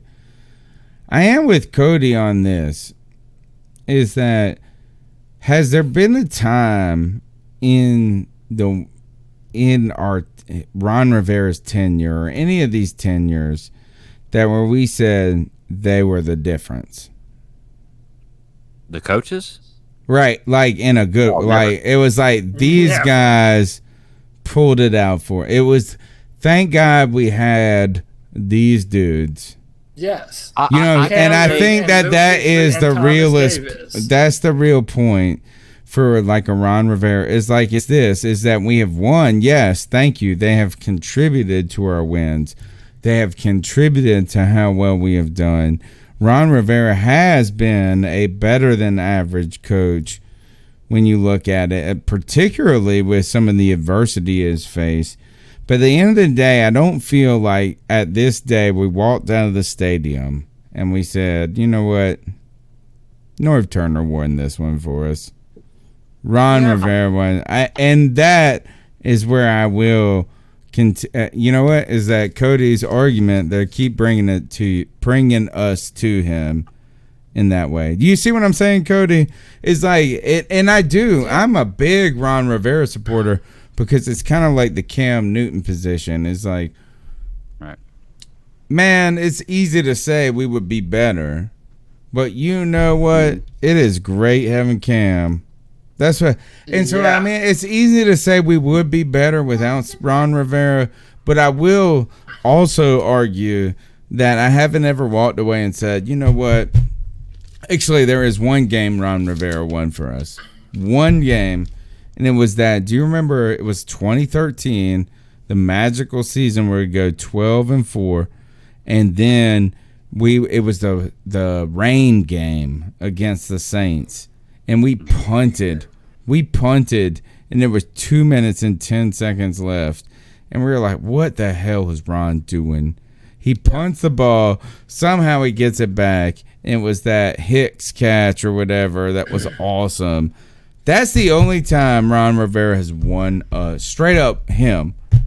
His balls won the game. Other than that, I would just say he hasn't lost the game for us. He's like a Kyle Allen. I have to disagree with you, Tony, because look at last year. We were 6-2 last year. He didn't win shit for us.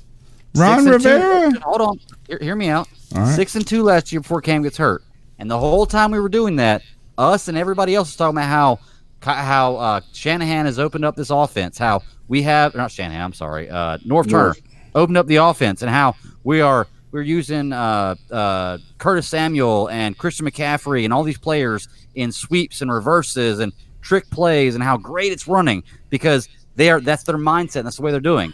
Then Cam Newton gets hurt, which is our pride and joy, and we end up losing that season, and everybody forgets about that. But remember, when we're 6-2 last year, Norv Turner and Ron Rivera were the hype.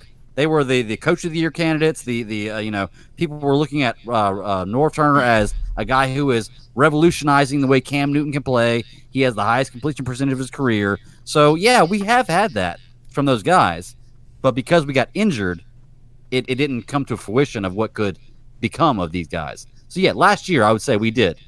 Last year I could look at the team and say that is a Kyle Shanahan, a Norv Turner and a Ron Rivera offense and defense that is working for us. I would and then I could say the exact same, the opposite of that. How many games could we have won if the play calling would have been better down the stretch? Even with the hurt Cam Newton, we might have been able to do better. This is one of my biggest criticisms, that when you have a flaw in your team, whether it be on offense or defense or what have you, you make adjustments to play to your strengths and not your weaknesses. Norv Turner and Ron Rivera, they don't do that. By the way, all the end-around shit and how we beat Baltimore last year, you'll realize that even what's his face? The guy that we wanted out of here forever, Mike Shula. Even Mike Shula was doing that kind of stuff. And you realize that Mike Shula and Chudzinski come from the Norv Turner tree. Yeah, so that's fine. The problem was not the offense today. It was our defense. We hired the same kind of offensive coordinator. You can't expect different results when all you're doing is the same thing all the time. There isn't a lot of difference between Norv Turner and Shula and Chud. There just isn't. All right, let's go on. The same coaching tree. Let's go with the calls. All right, numbers 252-228-1598.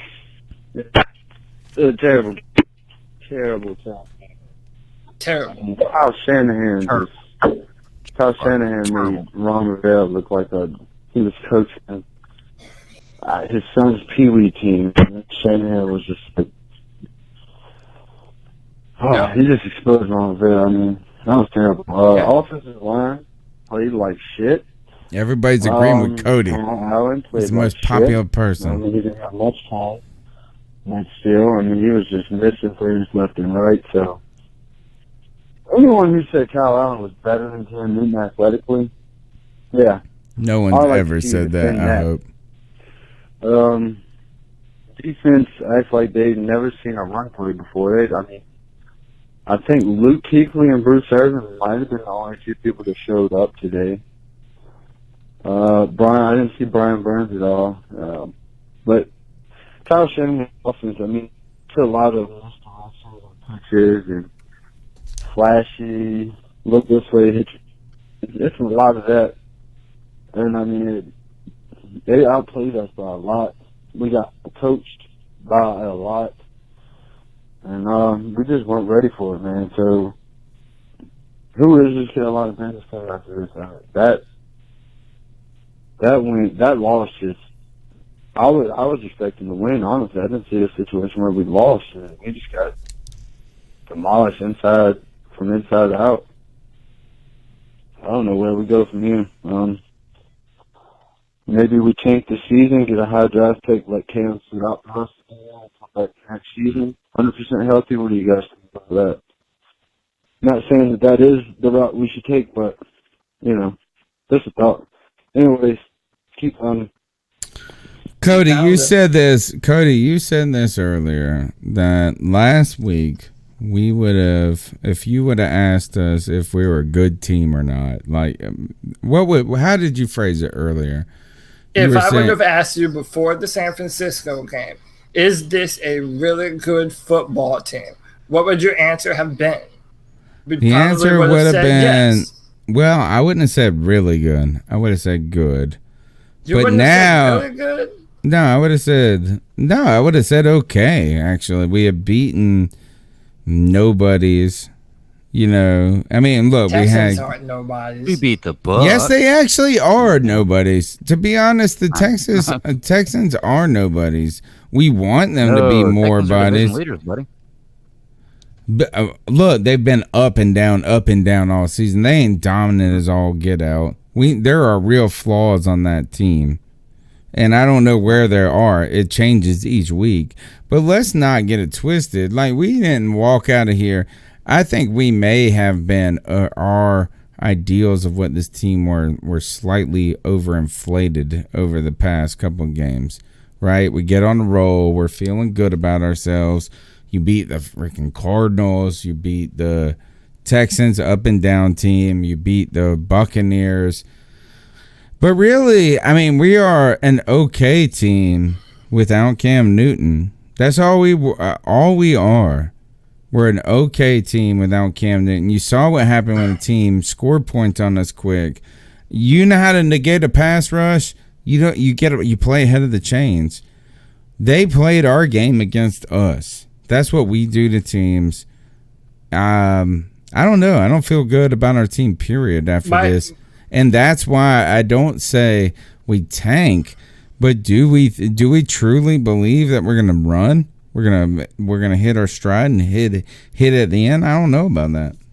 So I know Greg has to go. So I'm gonna let my man Greg jump in here and say his piece. Let the stat daddy have his last moment of being wrong about these coaches. But go ahead, man. I appreciate that, Cody. Good looking out. We may disagree on these things, but I still love you. That's it's all love. We can disagree on stuff and still have love for each other. So forever anybody that's calling in, if we disagree with you, we still love you. Just so you know.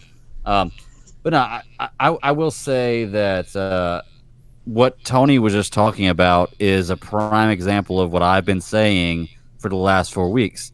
Is that winning masks everything?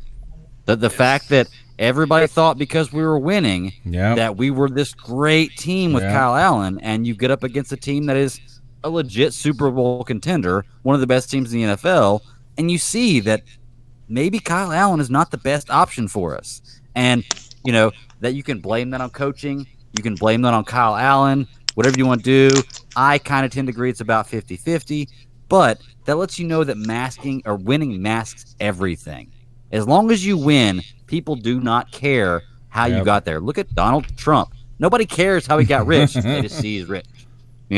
Period. They don't care that his dad gave him however many $1 million to start his life off, and then he's rich, and that's all people care about. But anyway, I'll get away from that before I get into a whole nother topic. But I do have to go. And fellas, I really appreciate you having me on. I got to go pick up wife from work, but I'll be listening to the rest of the show. To all the C3 fans, thank you for checking us out. You can find me at the Bat Daddy 52 on Twitter. Hit me up. I'm ready to talk football. I'll really talk anything with you if you hit me up. So, just let me know, and we'll get talking. So, talk to us, people. Talk to us. Greg, you can call us. You can call us at the C3 Panthers post-game show. The number's 252-228-5098. And now I got to try to figure out which call that was. Let me see if it was this one. Well, thanks. What up? This is Joe from Oregon. All right. And we haven't heard from Joe from Oregon yet, have we? No. All right. Here we go. I don't think so. Cody, this call's for you, all right? Okay. You listen to it and take over when it's over. I'll be right back. What up? This is Joe from Oregon.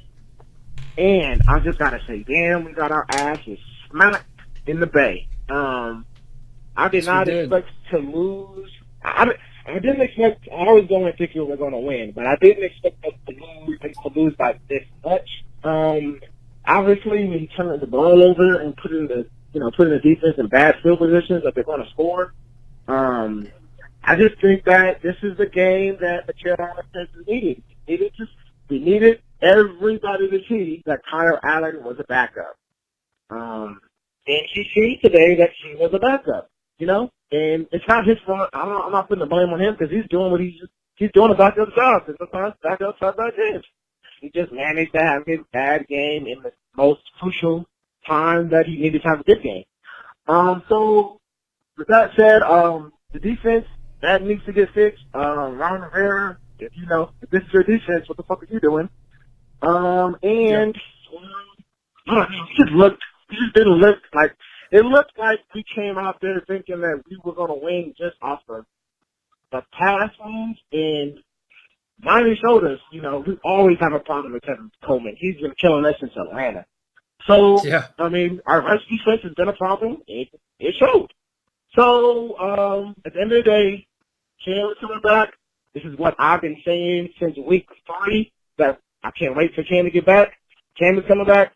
You need to go get another elite receiver. You see that soon as Jerry's right now, we have Brandon Lightshot. We cannot do that. We need to go get Robbie Anderson or even Keelan Cole from the Jags. You need to get somebody. Just somebody that can plug in and play. That's it. I'm going to watch the podcast later. This is a terrible loss, but I think we did it, and they humbled us. Keep pounding. Let's go.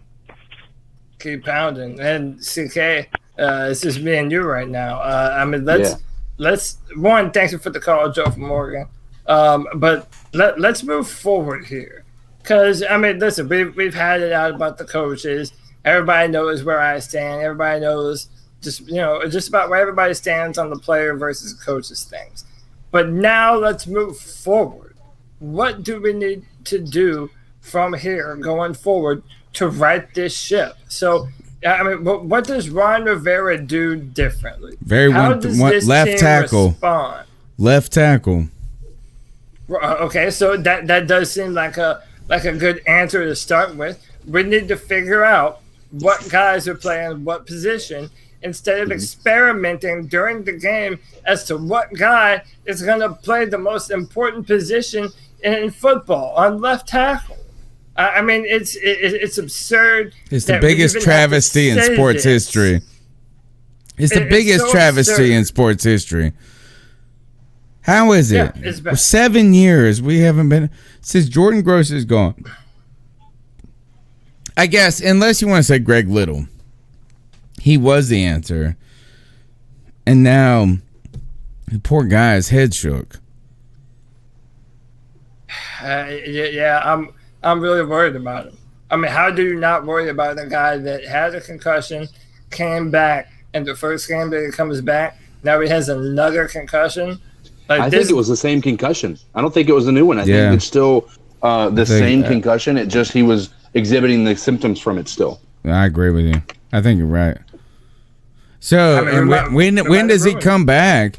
And how about, are we ready to say this, is that the offensive line got worse with the addition of Trey Turner today? Well, yeah, because it threw out the rotation. Darrell Williams was playing good from the right tackle position. And I think something else that it showed is that Trey Turner is kind of a machine for flags. Trey Turner draws a lot of flags, a lot of the time. So, it's disappointing because now we're in a scenario where the coaches have to play Darrell Williams. They feel this innate sense of responsibility to play the man on the offensive line. Well, if you're not going to play him at guard, at either one of the guard positions, you shouldn't be playing him. All right, I think here's part 2 of the call. This is Joe. I had to call back because I got some more problems. Like, how does Ron Rivera come off of a bye and this defense? They get 51 put on them. 51 points. That's just lack of game plan. That's saying that the coach did not have the team ready. I mean, I understand that the players got to go out there and play, but for 51 points, that's just bad adjustment, bad everything. We had Shaq Thompson out there on Kittle. Excuse me. We had Shaq Thompson on Kittle getting killed. And same time, he should be able to hang. I think with that. Thompson had a hard week. I honestly feel that maybe he shouldn't have played. I definitely cannot imagine playing a week after my mother passed away. That just doesn't mentally. You're not focused on the game, and I can't blame Shaq Thompson for that. But I just don't think he shouldn't have played. He got beat every play by Kittle. Every play. Yeah, he did. Beginning of the game, he was Shaq didn't have a good game, in my opinion. It was just a lot. But Ron Rivera got to take the blame for this game. You cannot get 51 put up on you after a bye. That just makes no sense. I just feel that this is, if Cam Newton said, you know what, maybe I don't want to play the rest of the season, I could not blame him. He could say, fuck this. I don't blame him. Look what we just did. We just fucking lost. Why are y'all jerks so honest? They put 51 up on us. Because we ain't bullshitting, bro. Like, y'all so honest. That's coaching. And if Tepper want to, they were saying, all that dumbass people saying Cam Newton needs to be traded after this week. No, maybe Ron Rivera needs to be fired after this week. Because 51 points is just unacceptable. That's a team that's not ready, that does not have the right coaching, that's not in the right scheme. Because it was so many times we were getting beat on the motion plays so many times. Isn't Noah Turner, isn't he this motion guy? Don't we practice? Don't we want to practice? It seems like we've never seen motion ever in our lives. So this is something that's concerning. Not the offense. The defense that was put in a bad position against an offense that's not that good. Let's be honest. San Francisco's offense has not been dynamic. There was some plays out there that you're just like, okay, what is that? So I think that maybe I was holding off on the Ron Rivera criticism for his win streak. I think that we need to fire that up, and maybe Ron has to go.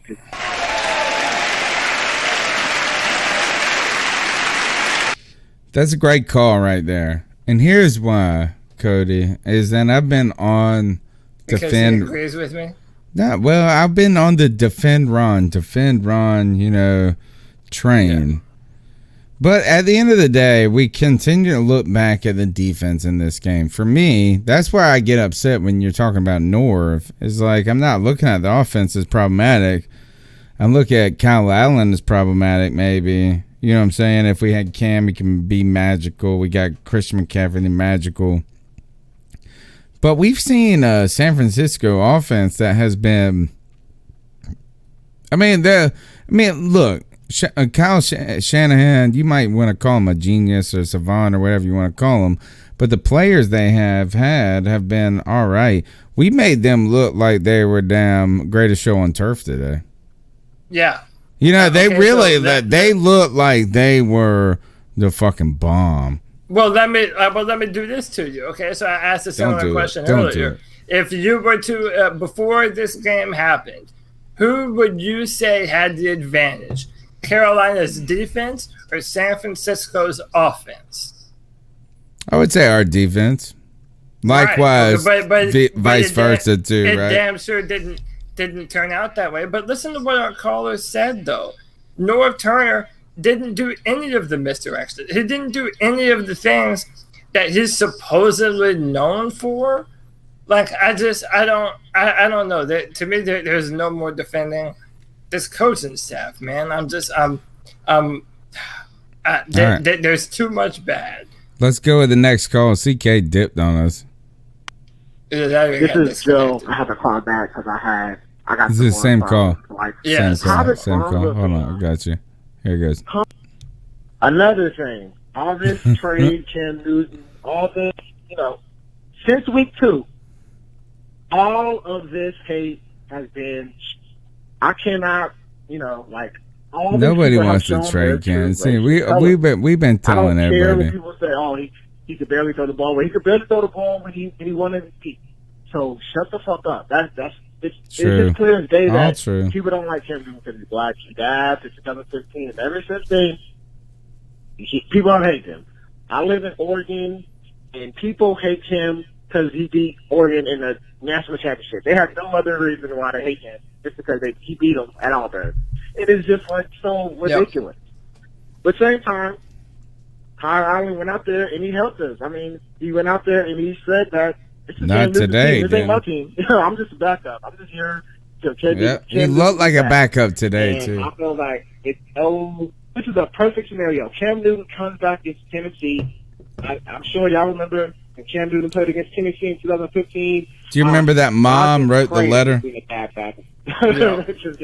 I pray you don't remember that? A good game, but yeah, I remember that back with the game. That'd be amazing. But yeah, I'm just so distraught about this fucking 51 points. But yeah, I'm gonna check in. Yeah.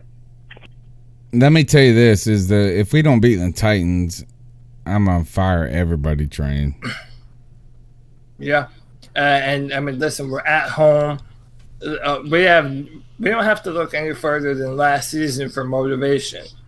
Last year, we didn't respond well to being dominated. Well, okay, how are we going to respond now? I mean, listen, I don't think there are too many Ron Rivera, Norv Turner supporters anymore. I think I've done a good job winning. Well, they've done a good job winning people over to my side, to be honest. But what I will say is that if, for anyone who believes in Rivera and Turner and they're fine, they can lead us to a Super Bowl and this and that and yada, yada. Well, now is where they prove it. Now is where it happens. Because I maintain none of the other coaches, none of the best coaches in the NFL have a year after year game where they're blown out by 50-something points. Yeah. It doesn't happen to the best. Yeah. Don't forget, today's episode of the C3 Panthers postgame show is brought to you by CBS Sports HQ, brand new streaming sports news network. It's live 24/7. It costs you nothing. All you got to do is get the CBS Sports app. Check out CBS Sports HQ. It's coverage always focused on the game, tons of highlights, breaking news as it happens, fantasy advice, and none of the riffraff like Cody and I. We're the riffraff. But if you want to go and get the direct, I guess, buttoned up coverage, go to CBS Sports HQ, and then you can come back to the C3 Panthers podcast for that crazy context like this. Josh from Mass again. I'm sorry, guys. I know. A third call. Wait, hold on. Let me see. Another thing. All this trade, Cam Newton. How do I get? Since week 2. We heard this. All of this hate has been. I cannot, all these people have shown their true racist colors. I don't care when people say, "Oh, he could barely throw the ball." Well, he could barely throw the ball when he wanted. Have we heard this? So shut the fuck up. It's just clear to say that. All right. Here's Josh from Mass. Josh from Mass again. He says I'm sorry, guys. third call. I know a third call, especially. I missed his Did we hear 2 other Josh from Mass? No, I did not I've hear got him. things to say that bear repeating here. All right. Let's see if he's next. Hold on. Our whole defense, the Hold whole on, damn hold on. defense. Yo, cat call. No. I only got one from you, Josh. Again. Mass. I'm sorry, guys. I know a third call, especially with quite a bit of time after I already had 2. But I've got things to say that bear repeating. How many here. calls left? All right. So 3, our whole defense, the whole if I damn don't defense, check the voice line. position-wise, 4, and scheme-wise, is the scheme that is called is the reason we got beat. You're going to blame players for that, really? If you don't put these guys in position, everybody's on Cody's side. and to Everybody's on operate Cody's successfully dick. then you are to blame as a coach. Why? This is not fucking rocket science. It's not. Okay? Everybody's on And maybe Cody's we've got dick, some people man. who are all up in their Driving me feelings nuts. because they used to be a coach, they were a coach, or they really like Ron, or this or that. But you need to get beyond all that. Okay? Because your job as a coach, especially a defensive coordinator, you make the calls. What are the guys supposed to do? Drop out of a zone scheme and right into a man? That's not how that works. You cannot change from like a cover 2 to, a cover 4. You can't just change from a 3-4 to a 4-3 on a single play, an active game play that's happening right there. You cannot do that because your personnel packages that you put on the field are also part of that. Oh, that's right. Nobody thinks of that. Nobody realizes that your personnel that you're going to have starting and playing for a cover 2 might just be different from your other packages. And the offense is the same way. And I still think that this is what you can't happens when you stop run the the run. same 7 fucking plays over and over and over and over. You lose games, and you look like a bag of shit doing it. And we're all going to come out here after 9 seasons of Ron, and only 3 of them that produced a win. This is a fantastic call. Playoff berths. And yeah, we have the one anomaly, the 15-1, where a single man picked a team up on his back and carried them there. You want to give Ron credit for 15-1? You want to give Ron credit for 2015? This is You're out of your Danny fucking G. mind. This is Out of Danny your G mind. right here. Yeah. 2015 was a product of Cam Newton and a defense playing lights out all year. Oh, Except those God. times where, Ron would pull the reins back and, no. Let's let teams get back into these games. Let's go to overtime. Yeah. Brilliant.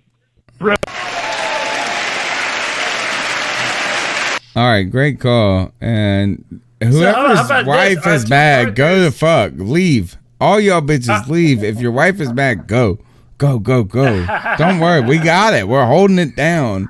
Our wives are not mad. And how is Greg here? Where's Greg from? I am on the phone. I'm at a gas station right now. Yeah. Getting gas.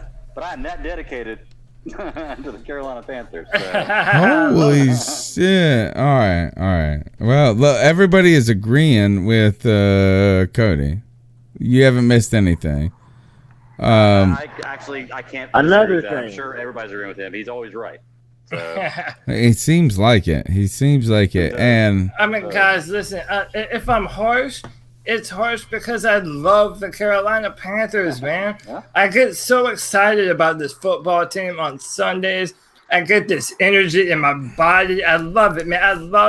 me some Carolina Panthers. And I feel like, I mean, people are starting to agree with me now, but I'm looking at this roadblock that stops my Panthers from being the team that I know they're capable of beating. And that roadblock is Ron Rivera. And it's not acceptable anymore. He's had enough chances to prove that he could be the coach that brings this team to the promised land. And he's never fulfilled on that. And the same problems that he demonstrates happen year after year after year after year.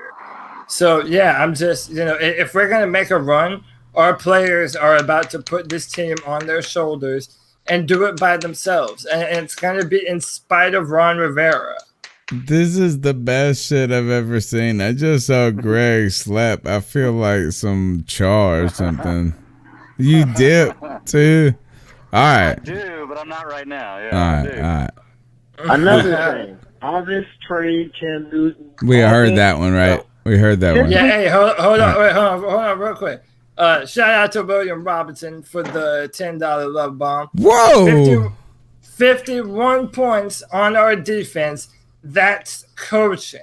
Thank you, William Robinson. I'm not on the fire Ron train yet, but if we don't make this playoffs with the talent and the health and a healthy Cam, he must go. We did not rally against that defense. We didn't. I mean, that run game. You know what I'm saying? We just did not rally against their run. Their run game just pummeled us. I feel like they beat us like a Carolina Panther team would beat you. To be honest, I really felt like that is how we want to beat teams. Is a pass rush that is like creates opportunism, and then a run game that excites, and then a quarterback, I guess, that can do enough. I think Josh from Mass is mad at you that you didn't get his the other two calls. All right, I'm gonna find him. Let's go to the next one. Is it damn it, Tony? Yeah, I mean. Let's go to the next one. Here's the next call. Mass again. I'm sorry, guys. I know a third call, especially. No, the same one. We already heard that. Yo, cat call. It's your boy Chris. I was just calling. I'm venting. I don't know what happened in this game, man. It's coaching. That's all I can say. It wasn't too much anything. I mean, they came into a fight, and we got knocked out in the first round. And I think, there was no adjustment. Ron Rivera has no idea. I don't think no Turner knows what he's doing on the offense, man. I mean, this is pathetic. I mean, these guys... they take too long to make adjustments and stuff. There was no adjustments at halftime. There was no adjustments after the first quarter. And man, he just went in there and those guys got killed. I mean, the game that we lost, Pittsburgh last year must be the blueprint to every other team out there in the league. And if we don't develop this... Oh my gosh, this guy is so smart. I feel like he's the smartest dude. That's what happens, man. People catch up with you. They scout you out, and they know your tendencies or how you do, and he's just not getting it. He has to be more creative.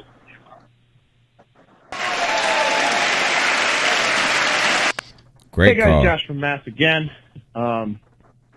Just to continue, Allen threw, was it three picks? Or maybe there was one more at the very end, but it was at least three.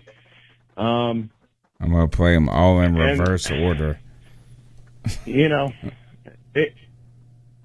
Needless to say, I think the Niners defense is for real, man. They didn't look stressed about any of it ever, and we never kept them on the field long enough to maybe hopefully get them tired out. There was no sustaining of drives. There was none of it. I just don't know what to say beyond this. It's ridiculous. It was absolutely ridiculous. And there were times, you have to have open people to throw to. I'm going to go back and watch some of this stuff, but I'm fairly certain that Allen had guys open and just didn't go that way, didn't look that way. Maybe he has issues going through progressions, and the reason it hasn't shown itself is because we've got quick wideouts who, against most defenses, his first 2-3 reads are wide open. But yeah, this was awful. This was downright awful. Hopefully we can rally some things back together because they've got a great pass rush, but we can't. We should have been able to at least stifle it. And again, it's just a lack of adjustment. And it isn't anybody else, but the vibe I got watching this game today was a lot like watching Super Bowl 50. Granted, we didn't get outscored that bad in that game. That's what it felt like. Like our offense constantly shot themselves in the foot. There were penalties, and there was, just crap. No. Just crap. I thought we were The bad whole thing today. was crap. The Panthers today looked worse. There's a lot of things they looked worse than, but they look worse than Tony's mustache. And that's saying something, because that mustache is pretty bad. And I think after today, That's why he wanted me to play this shit. cut your losses and shave that thing. And let's He said, start over cut next your week. losses. And, He said that a mustache rough game, trash. but My on to man Tennessee, said, boys. cut your Keep losses. All right, next call. Yeah, this is Danny from South Carolina calling up. What's up, Dave? I'm very thankful. The way these guys are going lately, the quarterback issues they've been having, I'm thinking Brady's a free agent, and you're talking he's going to be out of New England. C-Mac been tearing it up. It tears it up every day. And even more. I'm thinking if we trade C-Mac for Tom Brady, next year we'll be in business. What? Just want to see what you guys have to think about that. That's my This is a message. fake call.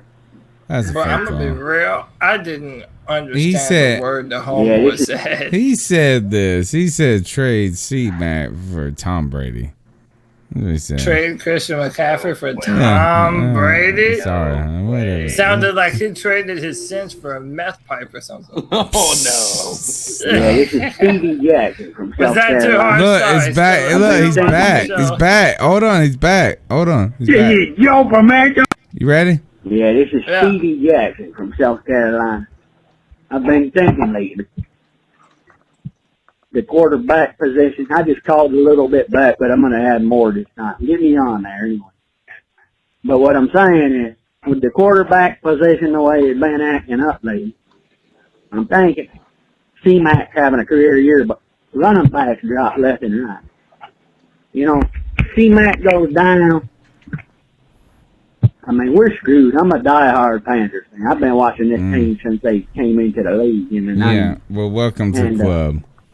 Brady's a free agent. This Brady's a free agent. motherfucker is on crack. I say we go after Brady.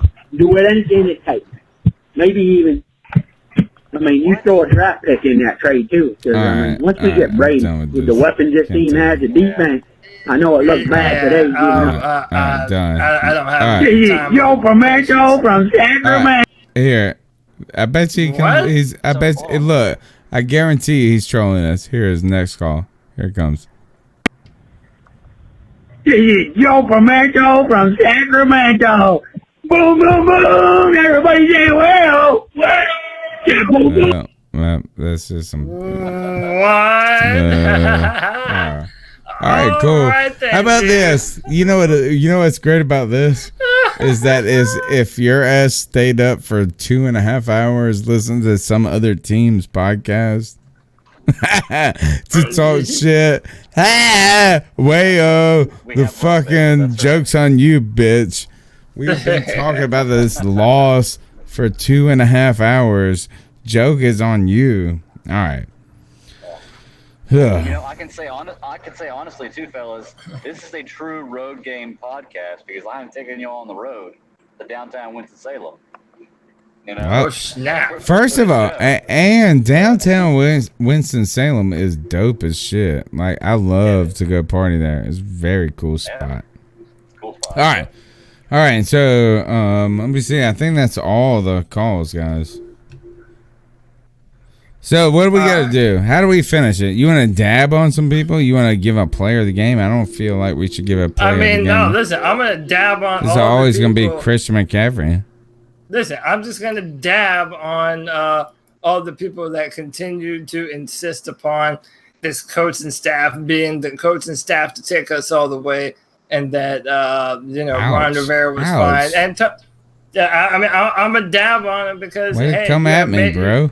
No, because you have made me look good. And everybody agrees with me. Everybody's trying to finally waking up to what I think the reality of the situation is. Other than that, there really isn't too many people that you can dab up on this game. So, all right, you're listening. Let me get us out of here then. You're listening to the C3 Panthers postgame show. This week, we took a big fat L to the head when it comes to the San Francisco 49ers. But don't forget, we're going to be live on Tuesday like we are every week, 9 p.m., chopping up the latest Panthers news and opinions from the fan perspective. It's the longest running Panthers podcast. We're in our, I think, 8th season now. 8th season now. It's crazy. Guys, you can follow Cody. Tell them how they can follow you on Twitter. At Cody Lack, CODYLAC. Hit me up. I'll talk to you about anything you want. I'm going to keep it real with you no matter what it is. Sports, politics, you name it. We can talk about it. Also, make sure you're checking out drafttech.com. We release a brand new mock draft bi-weekly, so every 2 weeks. And I have a little written blurb for the Carolina Panthers and the Houston Texans because I write for them as well. Be sure to check that out and keep pounding. Greg, where can they get after you at, even when you're on the road? Well, you can find me at the Bad Daddy 52 on Twitter. I'll talk to you directly. My DMs are open. Just let me know. I'm down to talk sports, comics, just about anything. But you can also find me at the SCS Podcast 1 or the Super Civil Servants Podcast. We record every Friday, drop every Monday. This week we've got a Star Wars Empire Strikes Back episode commentary coming out. So if you're a Star Wars fan, check us out. But other than that, man, Panthers, I'm down to talk anytime. So y'all hit me up. CK, get in there. How can get CK? Follow CK, please. It's my personal mission. Follow CK. Hey man, I'm up to 89 followers, bro. Yes, we're close. Yeah. We're close. Big time. Oh man. Hey guys, you can follow me at Codizzle Allen, just as it sounds. All right. That's pretty much my handle anywhere. As I mentioned before, I'm on PlayStation, and that's how I play. I've been playing some Modern Warfare. Anybody's down to hook up and do some killing of people, just hit me up. Yeah. Well, I like that. All right. Well, all right. Thanks for joining the C3 Panthers postgame show. It's been a terrible game, but we'll hit you up on Tuesday night. Keep pounding. Keep